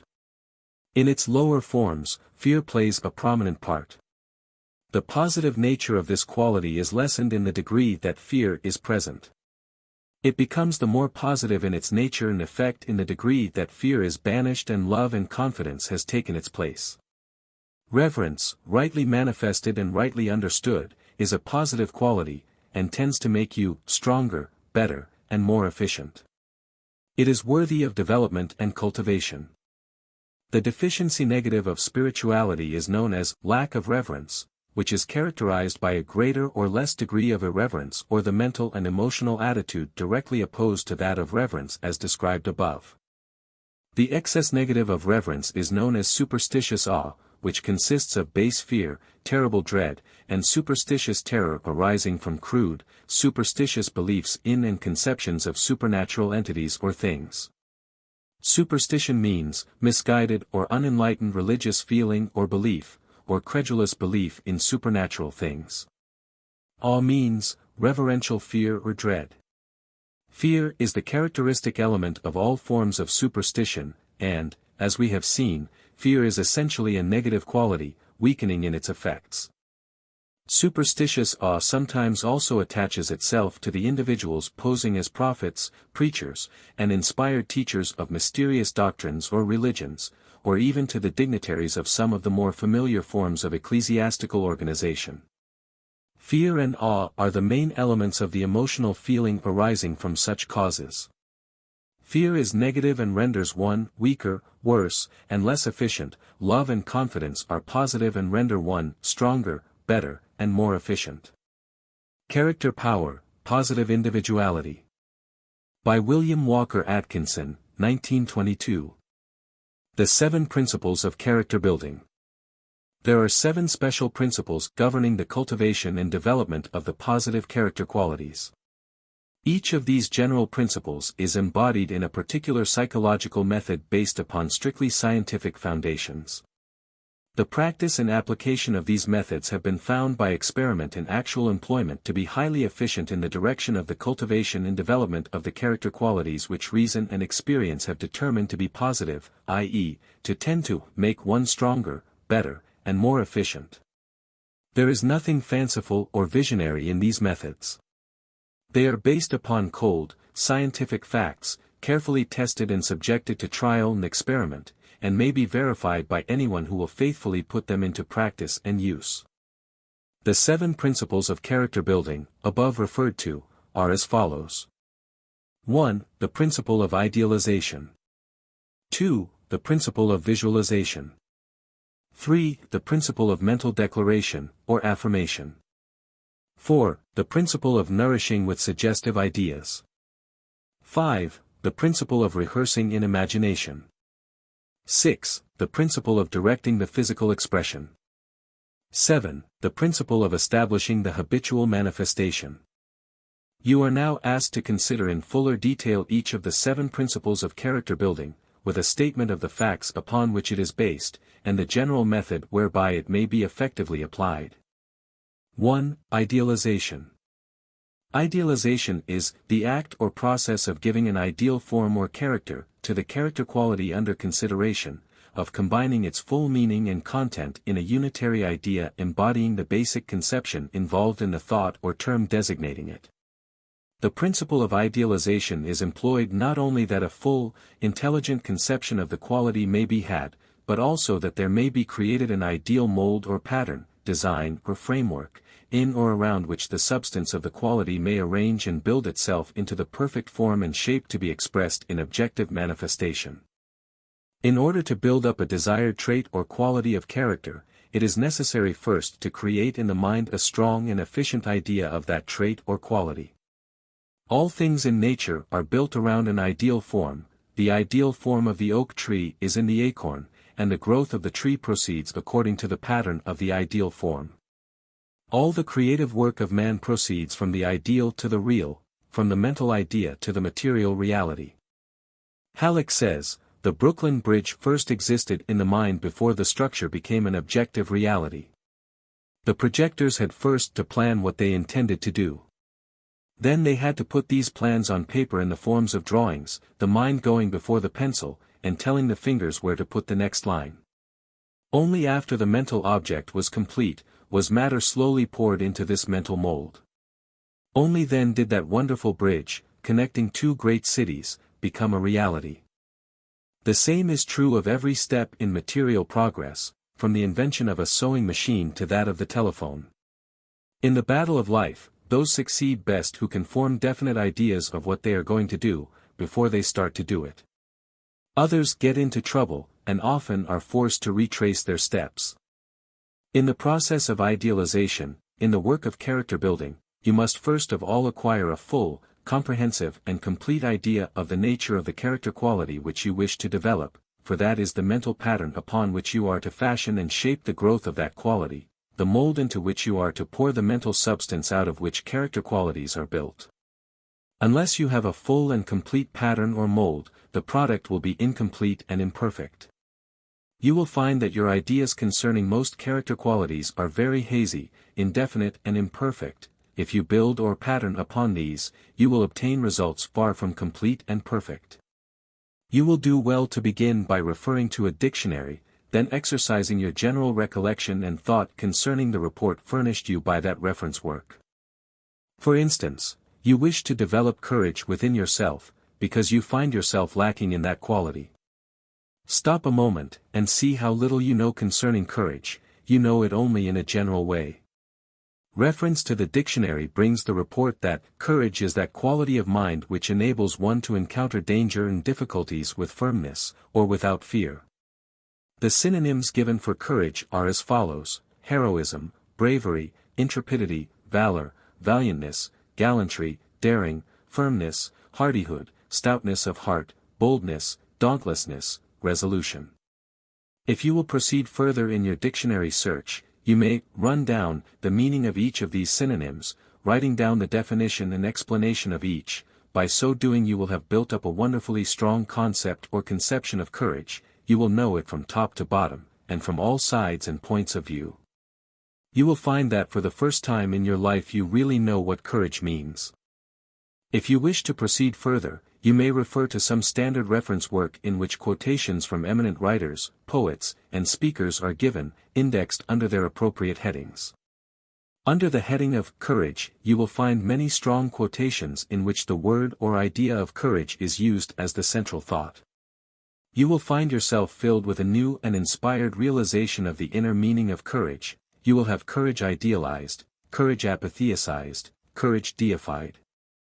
Having done this, you should use your recollection and powers of association in order to bring before your mind the numerous instances and examples of courageous action and behavior of which you have read or heard.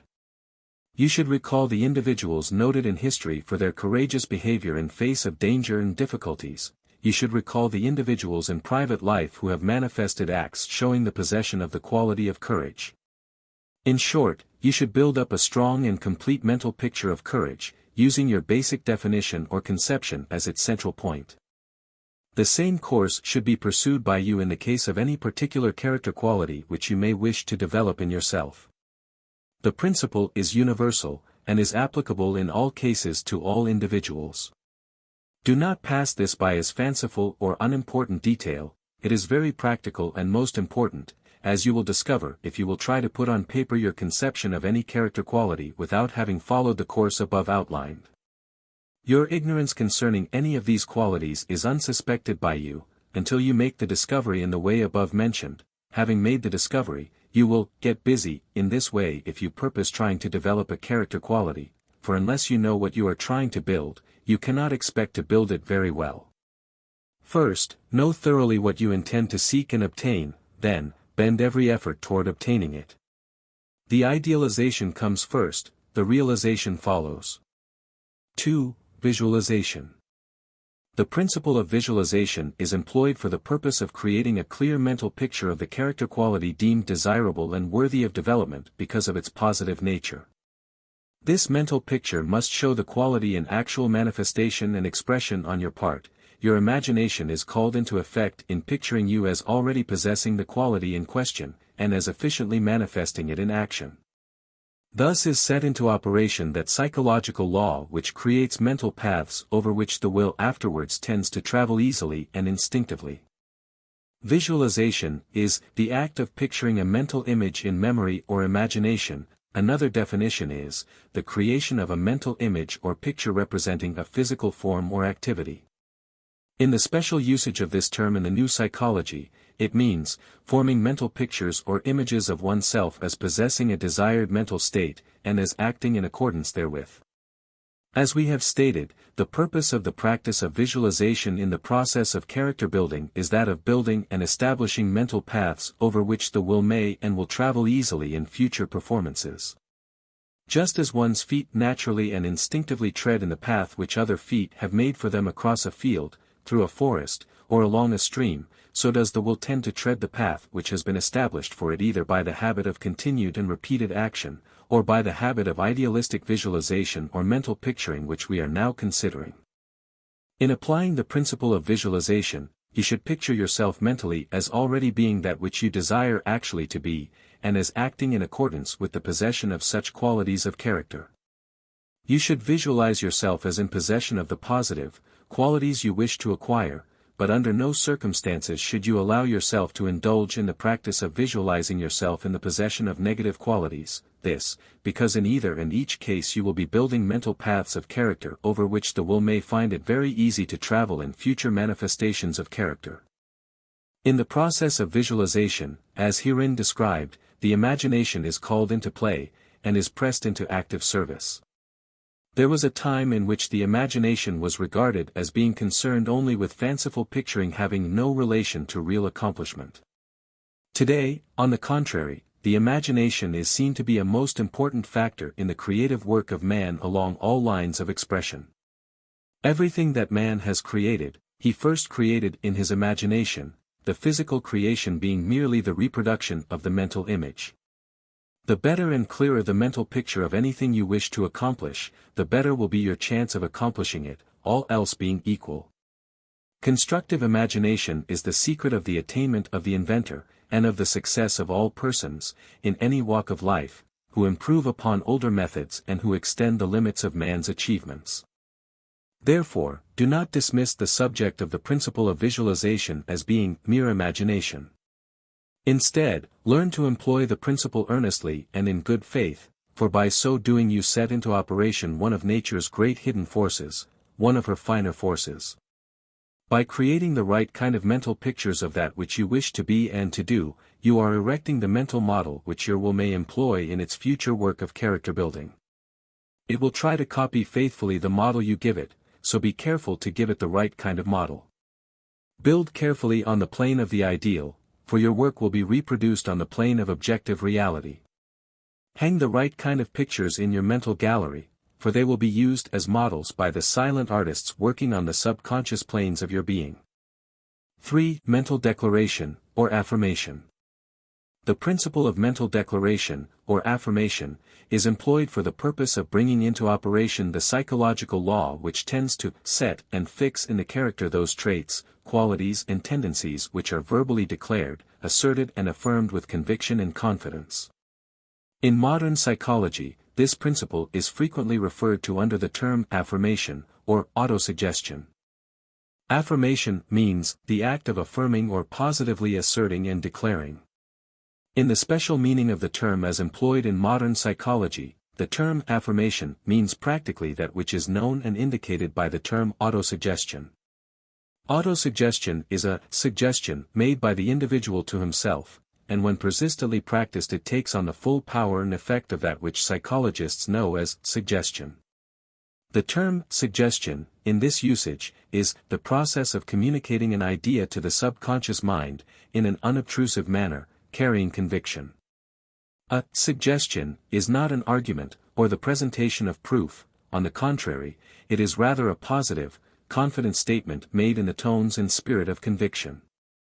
Suggestion proceeds upon the psychological theory that the mind of man is largely subconscious, and the subconscious mentality is highly amenable to suggestion. It would be departing from the special field of psychology sought to be covered in this book were we here to enter upon a detailed consideration of the respective subjects of subconscious mind, suggestion, etc., interesting as such subjects may be. Instead, we will assume that you are acquainted in at least a general way with those leading facts concerning such subjects, and shall treat the subject of mental declaration, affirmation or autosuggestion with that understanding. Those who wish to acquaint themselves more fully with the subject of the subconscious mind are referred to the volume of the present series devoted to that special subject of subconscious power. Mental declaration, affirmation or autosuggestion is very simple in its application. It consists merely of saying to yourself, positively, emphatically, earnestly and persistently, I am fearless, or I am self-controlled, or I am truthful, etc., etc., the I am assertion preceding the statement of the possession of the particular character quality sought to be developed and cultivated, and brought into the field of your mental activity. You should never make the affirmation or declaration in the form of a denial, as for instance, I am not afraid. I am not untruthful, etc. This, because in such a denial you are really suggesting the negative term to the subconscious mentality, and thus bringing it into the field of attention, thereby strengthening it instead of weakening it as you desire to do. Mental declarations, affirmations and autosuggestions should be positive, and never should be expressed in negative terms. The power of mental declaration, affirmation or autosuggestion is augmented greatly by an accompanying acting out of the character quality as described later in our explanation of the direction of physical expression, and by the practice of visualization, as previously described, and also by the practice of the principle rehearsing in imagination, as later explained. The combination of 1. Direction of the physical expression, 3. Visualization, and 4. Mental rehearsal, furnishes an ideal method of cultivating and developing any desired character qualities. In declaring, affirming or autosuggesting the desired character qualities, be careful not to fall into a parrot-like repetition of the words. There is no special virtue in the words themselves, the entire virtue consists of the lively meaning of the words which the mind absorbs. Your declarations or affirmations must be alive, full of energy and animation, not dead, meaningless statements of words repeated without a vivid consciousness of their meaning. Mental declaration, or affirmation, is not by any means a mumbo-jumbo process of repeating mysterious words constituting a charm, it is not a superstitious magic rite. Instead, it is a purely scientific process, based upon definite psychological law, and is dearly explainable in psychological-physiological terms.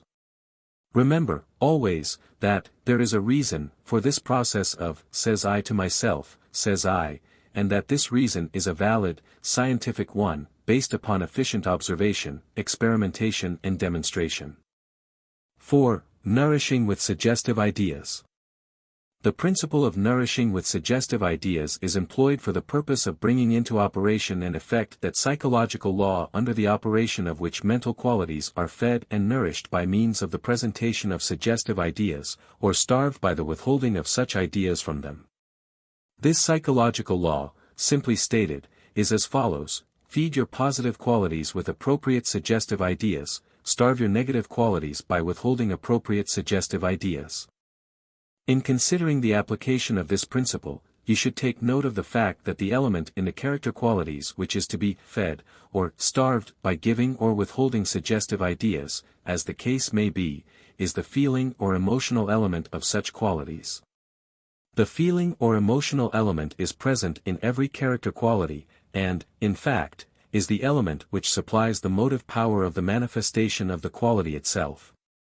This being perceived, it follows that an understanding of the nature of emotion must be had in order that you may be able to grasp the principle involved in the case now before you for consideration. Emotion is made up of two elements, two streams combining to form a mighty river. These two elements are, 1. Simple feeling, and, 2. Representative ideas. Emotion is technically feeling combined with idea. A leading psychologist has compared the river of emotion to the lower Mississippi River, which is composed of the waters of, 1. The Missouri River, representing representative ideas, and, 2. The upper Mississippi, representing simple feelings. The two streams combining, the lower Mississippi River, representing completed emotion, is formed, and thenceforth flows toward the Gulf of Will, much broader and deeper than before the junction.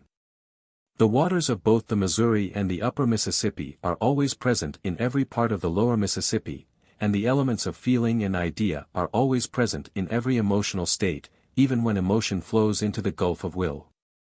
The above statement and the accompanying illustrative figure will give you the secret of the application of the principle now before us for consideration. If you withhold the stream of suggestive ideas, the river of emotion will consist merely of simple feeling, never rising to the power, never displaying the depth, never extending to the width of the true river of emotion. But, on the other hand, if we let flow into the stream of simple feeling a copious and abundant stream of suggestive ideas, then will the river of emotion be given increased power, depth and width. Completed emotion never comes into being except in response to definite suggestive ideas. These ideas may arise from the direct perception and observation of some suggestive object, which object awakens either the memory of direct experiences or else of inherited race experience, and thus sets the imagination to work. Any idea, whether derived from direct observation, or else arising from memory, which suggests the satisfaction of emotional feeling, or any picture of the imagination which is likewise suggestive of similar results, will tend to awaken or to kindle emotion. This, because such ideas combine with the inherited or acquired elements of simple feeling, and, fusing with these, create emotion, or become emotion itself. The imagination supplies us with some of the strongest suggestive ideas inspiring emotion. Halleck well says, "Those ideas which give us pictures of a concrete act of injustice, of the doing of a noble deed, or of actual suffering, seldom fail to arouse emotion." If a man intends to get a contribution for the sick poor, let him not speak in general terms of the inconvenience of sickness, the pains of poverty. One vivid picture of a forlorn room where a feeble mother is watching a sick child for which she is unable to procure proper food, will be infinitely more effective. Any idea which suggests gratification of desire, any idea which vividly pictures something affecting the welfare of the self or of others, is apt to be followed by emotion. Stating the case generally, the rapidity of the rise of an internally inhibited emotion will be due to the amount of pleasure or pain, immediate or remote, to ourselves or to others, in whom we are interested, which the idea suggests. From the above, you will see that it follows logically that the more that your feeling is supplied with appropriate, suggestive ideas and mental images, the greater will be the power, depth and width of the emotion aroused, and conversely, that the more that your feelings are deprived of such suggestive ideas and mental pictures, the weaker and the less effective will be the resulting emotion. Hence the general rule, feed your positives, and starve your negatives. Keep your mind well filled with the suggestive ideas and mental pictures which logically suggest the positive character qualities, and keep it as free as possible from the suggestive ideas and mental pictures which suggest the negative character qualities. In following this course you will be proceeding scientifically with your work of character building. Visualize yourself as manifesting the positive qualities, as expressing your feeling and desire for their objects, as gratifying your desire and craving for such objects, and you will be setting into operation a powerful law of mental activity in the direction of the attainment of the positive qualities which your reason dictates should be cultivated and developed. See yourself as you wish to be, i.e., in possession of the positive qualities, and manifesting freely, efficiently and effectively such positive qualities. Emotions are hungry creatures, feed well those which you desire shall thrive, and starve into submission those which you are determined to restrain, restrict and inhibit. Remember, always, that, suggestive ideas constitute the natural food of emotion, and the imagination is the great department store of suggestive ideas. 5. Rehearsing in imagination. The principle of rehearsing in imagination is employed for the purpose of acting out in imagination those actions which you desire to render habitual, and which result naturally from the manifestation of the character qualities which you are seeking to develop, thus bringing into operation the psychological law which operates in the direction of causing ideals to become real, and in creating mental patterns of action which will be reproduced in actual manifestation. Just as the actor who wishes to become proficient in the representation of his part must practice, rehearse, and act out in private the part which he wishes to play, so must you practice, rehearse, and act out in imagination the parts which you desire to play when you have fully developed and cultivated the positive qualities to which you are applying the methods of character building. Careful and extended experience and experiments in the psychological laboratories have demonstrated the correctness of the above-stated principle of character building. It has been found that when the individual experimented upon will earnestly, diligently and faithfully carry out the instructions to rehearse in imagination the actions which will naturally result from the possession of the developed character qualities in question, then he will rapidly develop those qualities which are necessary to cause his ideals to become real. It would seem that nature feels the demand upon it for the development of the qualities in question, just as it feels the demand of the growing plant for certain elements of growth, and thereupon responds to that demand by supplying that which is needed. When you are engaged in the work of developing and cultivating a desired positive character quality, you should avail yourself of the materials gathered by you in the processes of idealization and visualization, respectively, thus forming a clear conception and mental picture of just how you would act if you were really in possession of that positive character quality fully developed and in a state of normal activity. Get this idea and picture well fixed in your mind, as perfect in detail as is possible to you, then proceed to act out the part in imagination. Go about it just as if you were actually learning a part to be played on the stage, and for which you would be handsomely rewarded if you succeeded in playing the part successfully. Go about it seriously, earnestly, and in good faith, and with persistent determination. Learn well the part, then play it out well in your imaginative rehearsals. Imagine yourself in all sorts of positions in which you will be called upon to exercise the positive quality in question, invent circumstances, conditions and events in which you must play this part in order to be successful.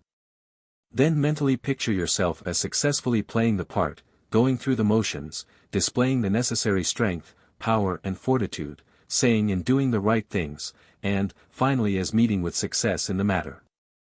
Never, under any circumstances, should you indulge in a rehearsal of the manifestation of negative qualities, and steadfastly refuse to accept such roles even in imagination, for otherwise, you will make it too easy for you to actually play such parts in real life. Rehearse only those parts which you really desire to play, and cut out the other parts. There is no magic or uncanny mystery about the workings of this principle, it proceeds strictly in accordance with scientific psychological law. By rehearsing and acting out these parts in imagination, you set in operation certain mental forces which tend to bring to the surface of your consciousness the mental powers which are latent there, and which are a part of your heredity, the mental powers associated with the manifestation of the positive qualities which you are acting out. Moreover, at the same time, you are acquiring the mental habit of acting in this particular way, and thus establishing new paths over which the will may easily travel. Or, to put it another way, you are exercising that set of brain cells which have to do with the manifestation of the positive quality in question, and are thereby causing these cells to develop by use and exercise according to natural law. Aside from all explanations and theories, though there are plenty of good ones to be had, the principal fact concerning this principle is this: it works out in actual effect, and will produce the desired effect. You do your part, and the psychological law of this principle will do its part in return. 6. Directing the physical expression.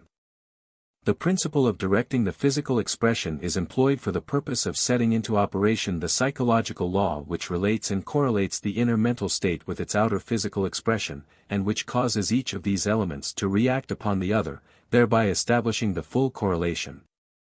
Just as this law causes thoughts and feelings to take form in physical action, so does it cause physical action to arouse a corresponding and associated set of mental thoughts and feelings. The first above-mentioned result is a matter of common knowledge, the latter, though equally well established, is practically unknown to the average person. The correlation and coordination of mental states and physical expression is universal and elemental. Particularly marked is this correlation in the case of emotional feeling and muscular action. The lower animals manifest it in their characteristic physical expressions of emotional states, the tossing of the mane, the showing of the teeth, the unsheathing of the claws, the distended fur or hair of the body, the dropped tail, the wagging tail, all these are typical examples of the operation of the principle. The human infant gives vigorous physical expression to its pleasurable and disagreeable emotional feelings. The adult being also manifests marked physical expression of his inner emotional states, as for instance, his smile, his scowl or frown, his clenched fists, his look of amazement or perplexity, the changing expression of his eyes, his general bodily attitude. The skilled pantomimist or moving picture actor is able to express by mere physical gesture, expression and posture, the entire range of human emotions. Psychologists are now quite generally agreed that if the body remains entirely passive, then the emotional state can scarcely be said to exist. They hold that the specific muscular action accompanying an emotion is so truly an essential part of the emotion that it cannot be divorced from the latter. They cite as evidence this fact that when the features are deliberately fixed in the facial expression of one emotion, it is impossible to call up into conscious action a contrary emotion. Furthermore, they assert that by restricting and restraining the physical expression of a strong emotion, one usually is able to inhibit the further growth of that emotional state. Likewise, that by refusing to express the physical form of an emotion, the inner flame of the emotional state flickers and finally dies out entirely. There is discovered to exist a peculiar action and reaction between the inner emotional state and its outer physical expression. Each acts upon the other, and in turn each experiences the reaction from the other. This process of action and reaction proceeds until the climax of the emotional state is reached, when it dies down gradually in the same way. Each inner excitement produces an outer excitement, the latter reacting upon the inner states, and thus intensifying them, and so on until the climax is reached. In anger, for instance, you will find the following stages manifested. First, there will appear the rising inner excitement, which is closely followed by the physical expression, i.e., the clenched fists, the compressed lips, the scowl, the labored breathing, the increased heartbeat, etc. These physical actions will then react upon the inner flame, causing it to burn more brightly and more fiercely. The heat of this increased inner flame will then warm up an increased degree of physical expression. And so the action and reaction continue until the person is roused to fierce passion and rage. From these facts the psychologists have deduced certain methods of controlling and directing the emotional states. These methods are of two general classes, as follows. 1. Methods of inhibiting negative emotions by means of refusing physical expression to them, and 2. Methods of cultivating and developing positive emotions by means of inducing their physical expression. Let us now consider each of these in turn. 1. Inhibiting negative emotions. The discovery that emotional states may be restrained, restricted and inhibited, or at least prevented from rising to their completed form, by means of a deliberate refusal to allow them to manifest in physical expression, is of the greatest practical importance to those individuals who seek to cultivate and develop the positive elements of character and to restrain and curb its negative elements. It places in your hands the key whereby you may at will lock the door of any particular emotion, and thus prevent the exit of its tenant. By means of this discovery, many who were formerly slaves of their emotional states have become the masters of this part of their mental being. For instance, Many quick-tempered men have discovered that they are able to repress the development of a rising feeling of anger simply by holding their voices down to a quiet level tone and to a calm utterance, by refusing to allow their brows to contract in a frown, and by preventing their fists from clenching and their breathing to become labored. By refusing to permit the muscular contraction, they have aborted the rising passion. Many so-called cold-blooded persons owe their immunity to hasty emotional states to the simple practice of muscular restraint and control, i.e., to the habit of restricting and restraining the physical expression of the threatening disadvantageous emotional feeling. There thus being no physical action to react upon the emotional state, the latter has no fuel to keep alive its flame, and it soon dies out.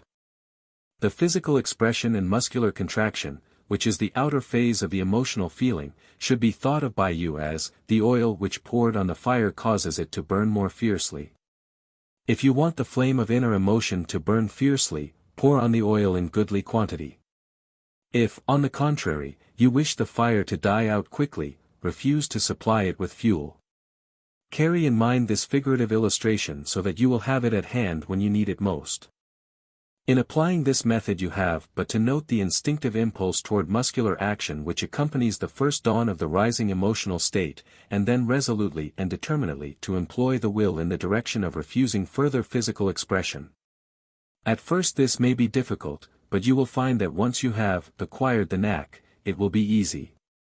In fact, the very withdrawal of the attention from the exciting outside object arousing the emotion, and placing it instead upon the physical movements, will tend to quiet the emotional storm. Each and every emotional state has its own particular forms of physical expression, and when you are on the lookout for these you will detect the preliminary symptoms at once. Then you must assert yourself and give the order, stop just where you are. I refuse expression to you. You shall not pass the barrier of my will. Stick to this command, back it up with your will, and you will have mastered the emotion. The Orientals practice a method of emotional mastery by means of the control of the rhythmic rate of breathing, which method is really but one form or phase of the general method above indicated. Some of these Oriental methods have been in use for over 2,000 years, perhaps even much longer. Leaving out the fanciful theories and technical terms, the underlying principles of these methods may be stated as follows. 1. Every emotional state has its appropriate rate or rhythm of breathing. 2. If one will refuse to allow the breathing process to proceed according to this appropriate rate or rhythm, then the associated emotional state cannot rise to its completed stage. As an illustration of the above-stated principle, you have but to think of yourself as becoming angry. If, when you find this emotional state manifesting within you, you will determinately refuse to allow yourself to breathe according to the anger rate or rhythm, and instead will keep your breathing rate or rhythm down to that of the calm, well-poised, self-controlled mental state, then you will have aborted the rising emotion of anger. Again, if you refuse to manifest the anger breath and the fear breath, you will have conquered anger and fear, the twin devils of the emotional world according to the Oriental philosophies. You will do well to consider carefully this method, and practice and apply it. Another method of preventing the rise of negative emotions is based upon the same general principle, that principle, however, being here applied in a different manner. This new method is one but little known to the Western psychologists, but it has been taught and practiced by the Buddhists for many centuries. It may be stated as follows: by concentrating the attention upon the several physical states, muscular movements, expressions, gestures and postures, correlated with an inner emotional state, so that you mentally analyze that emotional state into its associated physical elements of expression, you will cause the spirit or soul of the emotion to take flight, as if in disgust, leaving nothing but the shell of its physical elements for further observation and experiment. Example: if you feel yourself growing angry, or jealous, or worried, for instance, you should begin to think about the several forms or elements of physical expression accompanying the emotional state. Analyze the physical expression into its ultimate elements, proceeding in a cold-blooded scientific spirit. When you are through with this task, you will find yourself contemplating merely the lifeless shell of the departed emotional state, from which the soul has fled in disgust and despair. When you are able to see in the feeling of anger merely the physical elements, the clenched fists, the frown, the scowl, the compressed lips, the flushed face, the labored breathing, the increased heartbeat, you will have left but very little of the original internal feeling of anger. You do not need to wait until the negative emotion actually manifests itself, in order to perform this analysis. It may be performed in imagination, at other times, by counterfeiting the feeling and thus observing the instinctive physical actions accompanying it. Act it out, and you will find the lathan plaster beneath the thing which has seemed like solid masonry to you. A warning is necessary here, however.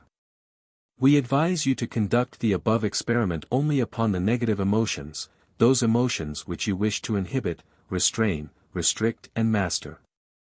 Do not try it upon the positive emotions, upon those you wish to develop, cultivate and strengthen. The reason is obvious. You are here striving merely for mastery and self-control, you are not a candidate for asceticism or anchoritism, remember. You do not wish to kill out all emotional feeling and expression, by any means, for many emotional states are positive and contribute to the task of making you stronger, better, and more efficient. These you wish to cultivate and develop. It is only the negative emotions that you wish to restrict, restrain and inhibit. Maintain the golden mean, and remember the adage, nothing too much.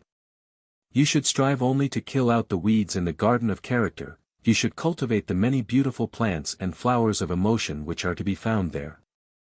Do not pull up by the roots the plants of the positive emotion in order to see what makes them grow. Do not pick to pieces the flowers of the positive emotions in order to discover the elusive flower in itself. Remain human with the positive human emotions, do not try to become an emotionless being with all head and no heart. Mastery of emotion is one thing, asceticism and renunciation of emotion is another and a far different thing. Keep in the middle of the road, and avoid the two dangerous extremes on either side. 2. Developing positive emotions. The methods just described as being effective in inhibiting the negative emotions, if their action and direction be reversed, will prove equally efficacious in the direction of developing and cultivating the positive emotions. The old adage, "It's a poor rule that won't work both ways," is found to apply in this case. This great psychological law will work equally well in either direction, thus furnishing another illustration of the axiom of physics, and of metaphysics as well, that action and reaction are equal in power, though in an opposite direction. Interesting and important as is the application of the principle which we have just asked you to consider, equally interesting and important is the converse application of that principle. You are now asked to consider such application of the principle, the reverse action of the rule. Psychologists have discovered that if you will deliberately and positively assume the physical expression of any particular emotional state, you will find yourself gradually experiencing the inner emotional feeling correlated to that physical action. Thus, if you sit in a moping posture, sighing and speaking in a melancholy tone, you will soon experience a feeling of depression and sadness. Reversing the attitude and expression, i.e., sitting properly with shoulders thrown back, smiling and speaking in a cheerful tone, in short, acting like a cheerful person, you will find yourself really feeling cheerful. Your depression will have flown away, and you will soon feel bright, cheerful and happy, as every normal person should feel. The psychologists furnish us with many illustrations of this phase of the general principle involved. The following selected cases will serve as illustrations of the typical instances cited by leading technical writers on the subject. A German professor assures us that when one walks for a little time, assuming the mincing air and step of a silly schoolgirl, he will begin to feel as frivolous and as giddy as does the girl whom he is counterfeiting. Actors, we are reminded, frequently experience the inner feelings of the character whose outer actions they are representing on the stage. Likewise, if we cast the eyes upward, assuming the reverential attitude of the pictured saints, the Madonna, or the girl in the well-known picture of The Soul's Awakening, we will be inspired with a feeling of awe, and the emotion of reverence, devotion and mystic longing. Counterfeiting the expression of the Mona Lisa will give us the key to the inner feeling expressing itself in the inscrutable smile which the artist has so subtly conveyed to us in the painting. Again, closing our eyes, and directing our glances sidewise in a suspicious, crafty glance, continued for some little time, we will feel rising within us the crafty, suspicious, cunning, designing feeling of the fox and his human counterparts. Or, if we will continue to glance half downward, and a little to one side, we will soon begin to experience the feelings of the coquettish woman, quite vain and self-satisfied, and rather inclined to a little flirtation. Professor William James has assured us that whistling to keep up courage is no mere figure of speech, and that, if we wish to conquer undesirable emotional tendencies in ourselves, we must assiduously, and in the first instance cold-bloodedly, go through the outward movements of those contrary dispositions which we prefer to cultivate. Here, then, is the essence of the method. If you wish to develop and cultivate a positive emotional state or character quality, or to inhibit a negative one by means of developing and strengthening its correlated positive, you may do so by deliberately acting out the physical expression of that positive emotion, just as the actor would act out that part on the stage. By giving full expression to the physical actions associated with an inner emotional state, you feed the inner flame, and by first earnestly counterfeiting that physical expression, you may actually kindle that inner flame. Therefore, in cultivating an emotional state, you should, 1. Throw as much earnestness as possible into its physical expression when you are manifesting it, and you should also, 2. Seek to induce the feeling by deliberately inducing its physical expression. You may easily ascertain the appropriate physical expressions of an emotional feeling, if you do not already know them, by throwing yourself into the part in imagination, and letting yourself act it out. Cast aside the cultivated and acquired repression of your emotional feelings, at least on such occasions, and let instinct and nature show you how that particular feeling and emotion expresses itself in physical form and motion. A little private practice along these lines will surprise you by the revelation of unsuspected depths of feeling and expression possible to you. You will be surprised to discover how good an actor you are when you act before the mirror. You will not need a chart of the complete physical expression of any or all of the emotional states.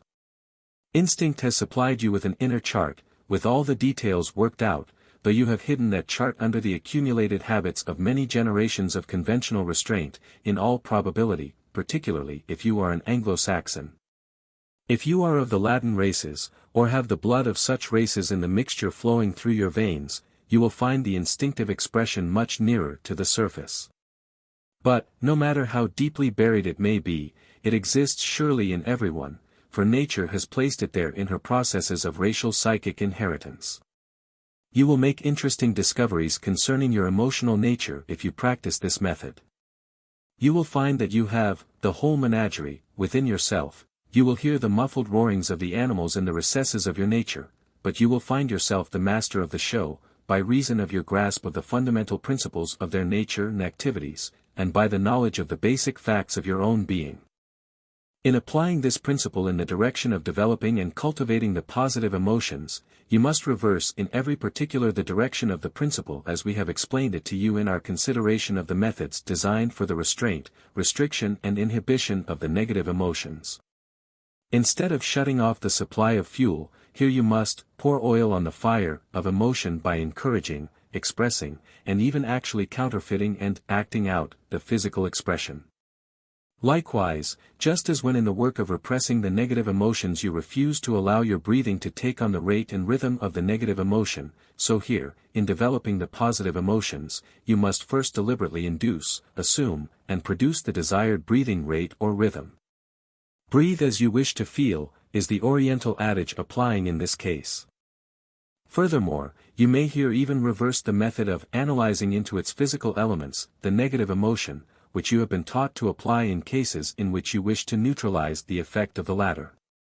In this reversed action, or converse method, instead of analyzing the negative element into its physical elements, you proceed to synthesize, i.e., combine, put together, these physical elements so as to create an inner emotional state. Instead of driving out the soul of the emotion by dissecting its body, you here build up an appropriate body into which the soul of the emotion may enter. This analysis, and the synthesis, as the case may be, is performed mentally, of course.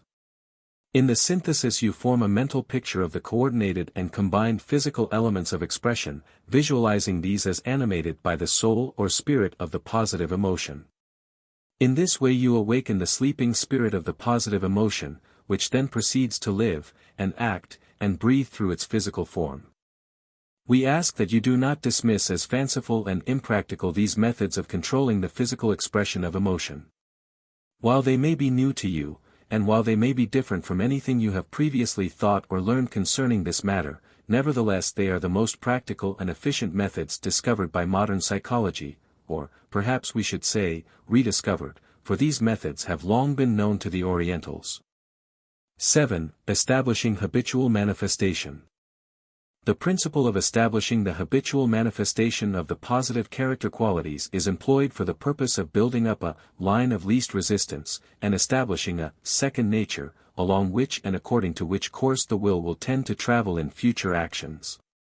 This principle is based upon the well-established psychological law that the expression of the emotions and the manifestation of the will proceed along the line of least resistance, the latter being the line of established habit, and upon the fact that in establishing a new set of habit action there is created a second nature, of even greater power than that of the original nature of the individual. Habit is that tendency of the mind, feelings, emotion, and will to move along the line of least resistance established by previous actions of the same or similar nature. When one performs with difficulty a voluntary act several times, the repetitions of that act become steadily easier, more involuntary, more instinctive, more habitual. Here follows the technical statement of psychology concerning the nature and operation of habit. An acquired habit is an established and traveled pathway of discharge of nervous energy, over which subsequent currents ever after tend to travel or escape into action. The two laws governing such habitual action are as follows. 1. All actions tend to recur and to be manifested more easily after each performance. 2. Actions, at first voluntary, by frequent repetition tend to become involuntary, and are performed principally by the subconscious will. Here the mind is seen to work and perform just as does material substance such as, for instance, the piece of paper or cloth which after being once folded thereafter tends to fold more or less easily along the lines of the original crease. This principle being perceived, it logically follows that if you are desirous of cultivating and developing the positive character qualities you will do well to start to acquire the habit of actually expressing them. The more often you actually manifest such character qualities, the more easily, instinctively, and automatically will you express them subsequently. You must create a wide, clear mental path over which your will may travel in future manifestation. Such a path may be created by firmly establishing the habit of actually manifesting the desired positive character qualities. Here follow the classical, well-established psychological rules of habit, adapted to the particular task before you. Acquire momentum at the start, when you undertake the task of cultivating a positive character quality either for its own sake or for the purpose of inhibiting its correlated negative quality. Give the positive quality a good running start, so that it will be launched with a strong and vigorous initiative. Be in earnest, and put enthusiasm and vigor into your work of character building. Beware of slipping at the start, when you undertake the development of a positive character quality. This, because such a failure discourages the will, and renders easier any subsequent slips or stumbles. Your positive character quality must be given the habit of success from the very start. This will put new life, vigor, and confidence into it. Beware of early discouragements, before the habit has been established and the tendency set. Express promptly in action your positive qualities, when they present themselves in consciousness to you. Do not allow procrastination or delayed expression to deaden your will to action in such cases. Let the positive qualities express themselves in action at the first possible opportunity. This gives the inner spirit of the feeling a body to inhabit, and causes it to take on an objective form. Exercise the positive quality in actual work, this as early and as often as possible. Character qualities, like muscles, grow and develop by use and exercise. If you cannot find an opportunity to exercise the quality in actual work, then do the next best thing and give it a good rehearsal, or acting out, both of inner feeling and of physical expression. Keep the faculty fit and in good condition by trotting it around the track every once in a while. Character qualities, also like muscles, tend to atrophy, stiffen and weaken, if not used and exercised. Beware of allowing your positive character qualities to become muscle-bound. In your work of character building, in your task of building up a positive individuality, as in any other form of mental work, you will be aided by employing the principles of the master formula of attainment, which is frequently referred to in the instruction contained in the series of books of which the present volume is a part. The master formula of attainment is composed of the following several elements, viz. 1. Definite ideals, 2. Insistent desire, 3. Confident expectation, 4. Persistent determination, 5. Balanced compensation. Its principles may be expressed in popular form as follows: you may have anything you want, provided that you, 1. Know exactly what you want, 2. Want it hard enough, 3. Confidently expect to obtain it, 4. Persistently determined to obtain it, and 5. Are willing to pay the price of its attainment. We suggest that you apply the principles of the master formula in your work of building up a strong positive character. Poise and power. In this instruction we have sought to lead you to concentrate upon, and to exercise, express, and manifest the positive norm of the various classes of character qualities which are present within you in at least some form of development and cultivation, and also to lead you to inhibit and starve out the deficiency negatives of those positive qualities, and to transform the excess negatives into their appropriate positive norms by the addition and blending of the positive elements which serve to neutralize the perversion excess constituting the negative form of the positive qualities. The two negatives, i.e., the deficiency negative and the excess negative, respectively, represent the extremes of any particular class of character qualities. Situated exactly at the central point between these two poles or extremes, is to be found the positive norm of the quality in question. Many find it difficult to attain and maintain the state of the positive norm. They find that the pendulum of expression and manifestation tends to swing from one extreme to the other, the swing being wide in some cases, and narrow in others. Human nature tends to run to extremes. Becoming tired and disgusted with one extreme of a character quality, it seeks to escape from it, and in so doing tends to swing equally far in the other direction, and thus reaches the other extreme. The reformed libertine often becomes an ascetic. The ascetic who breaks loose tends to rival his libertine cousin. Few are able to master the extremes, and to secure the poise and power which comes only to him who has found and held that place and position represented by the positive norm. That place and position must be found and held by all who wish to attain mastery. Not only in physics, but in the realm of psychology as well, are the law of polarity, the principle of the opposites, and the law of rhythm found to manifest their presence and power. The mental or the physical pendulum swings as far in one direction as in the other. Action at one extreme tends to produce reaction to the opposite extreme. The rule is, action and reaction are equal, though in an opposite direction. From the perception of this great fact of nature and of life, the ancients deduced numerous adages and aphorisms, as for instance, too much is as bad as not enough, nothing too much, a virtue carried to excess may become a vice, seek ever the golden mean. The golden mean is always found represented by the positive norm, which abides at the central point between the two negative extremes, which escapes the too much as well as the not enough, and which is always the just right, concerning the character quality in question. The truly wise seek to attain and maintain this golden mean, this positive norm. They refuse to be mastered by either negative extreme. They employ the two extremes as weights on the balancing pole which they use in traveling over the tightrope of conduct and behavior. They stand erect and refuse to fall to either side. When one weight seems likely to pull them over to its side, they dip the pole in the opposite direction and thus maintain their balance. The individual who has attained mastery has learned the secret of balance. He has seen the disturbances and inharmony manifested by each of the two extremes of any set of character qualities, and he seeks and finds a way out of the trouble. He discovers the place of poise and power at the central point of the golden mean. But only by recognizing and realizing the existence and location of the two extremes is he able to find that central point.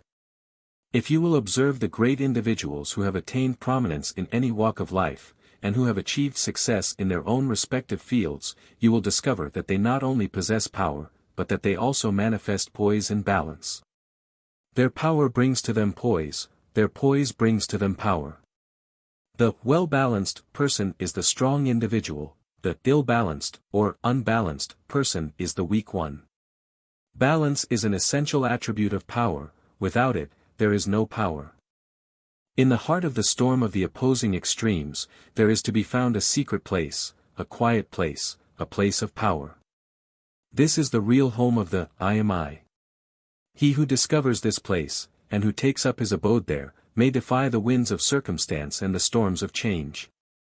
He is thrice blessed, thrice wise, thrice strong. The only way to find that place of poise and power is to learn and apply the secret of balance. We have given you here, in a few simple words, the essence of a certain bit of the ancient wisdom. It is as true today as when it was first announced many thousands of years ago by certain wise men who came out of the East, and who pointed out the direction of that place in which the demand for light, more light, might be supplied, and from which all light comes. The man of character power, of positive individuality, is he who has discovered the secret of balance, of the positive norm, of the golden mean, and who thereby has attained poise and power, that power which comes from poise, and that poise that comes from power. We conclude this phase of our instruction with the admonition: seek ever to attain and maintain the golden mean.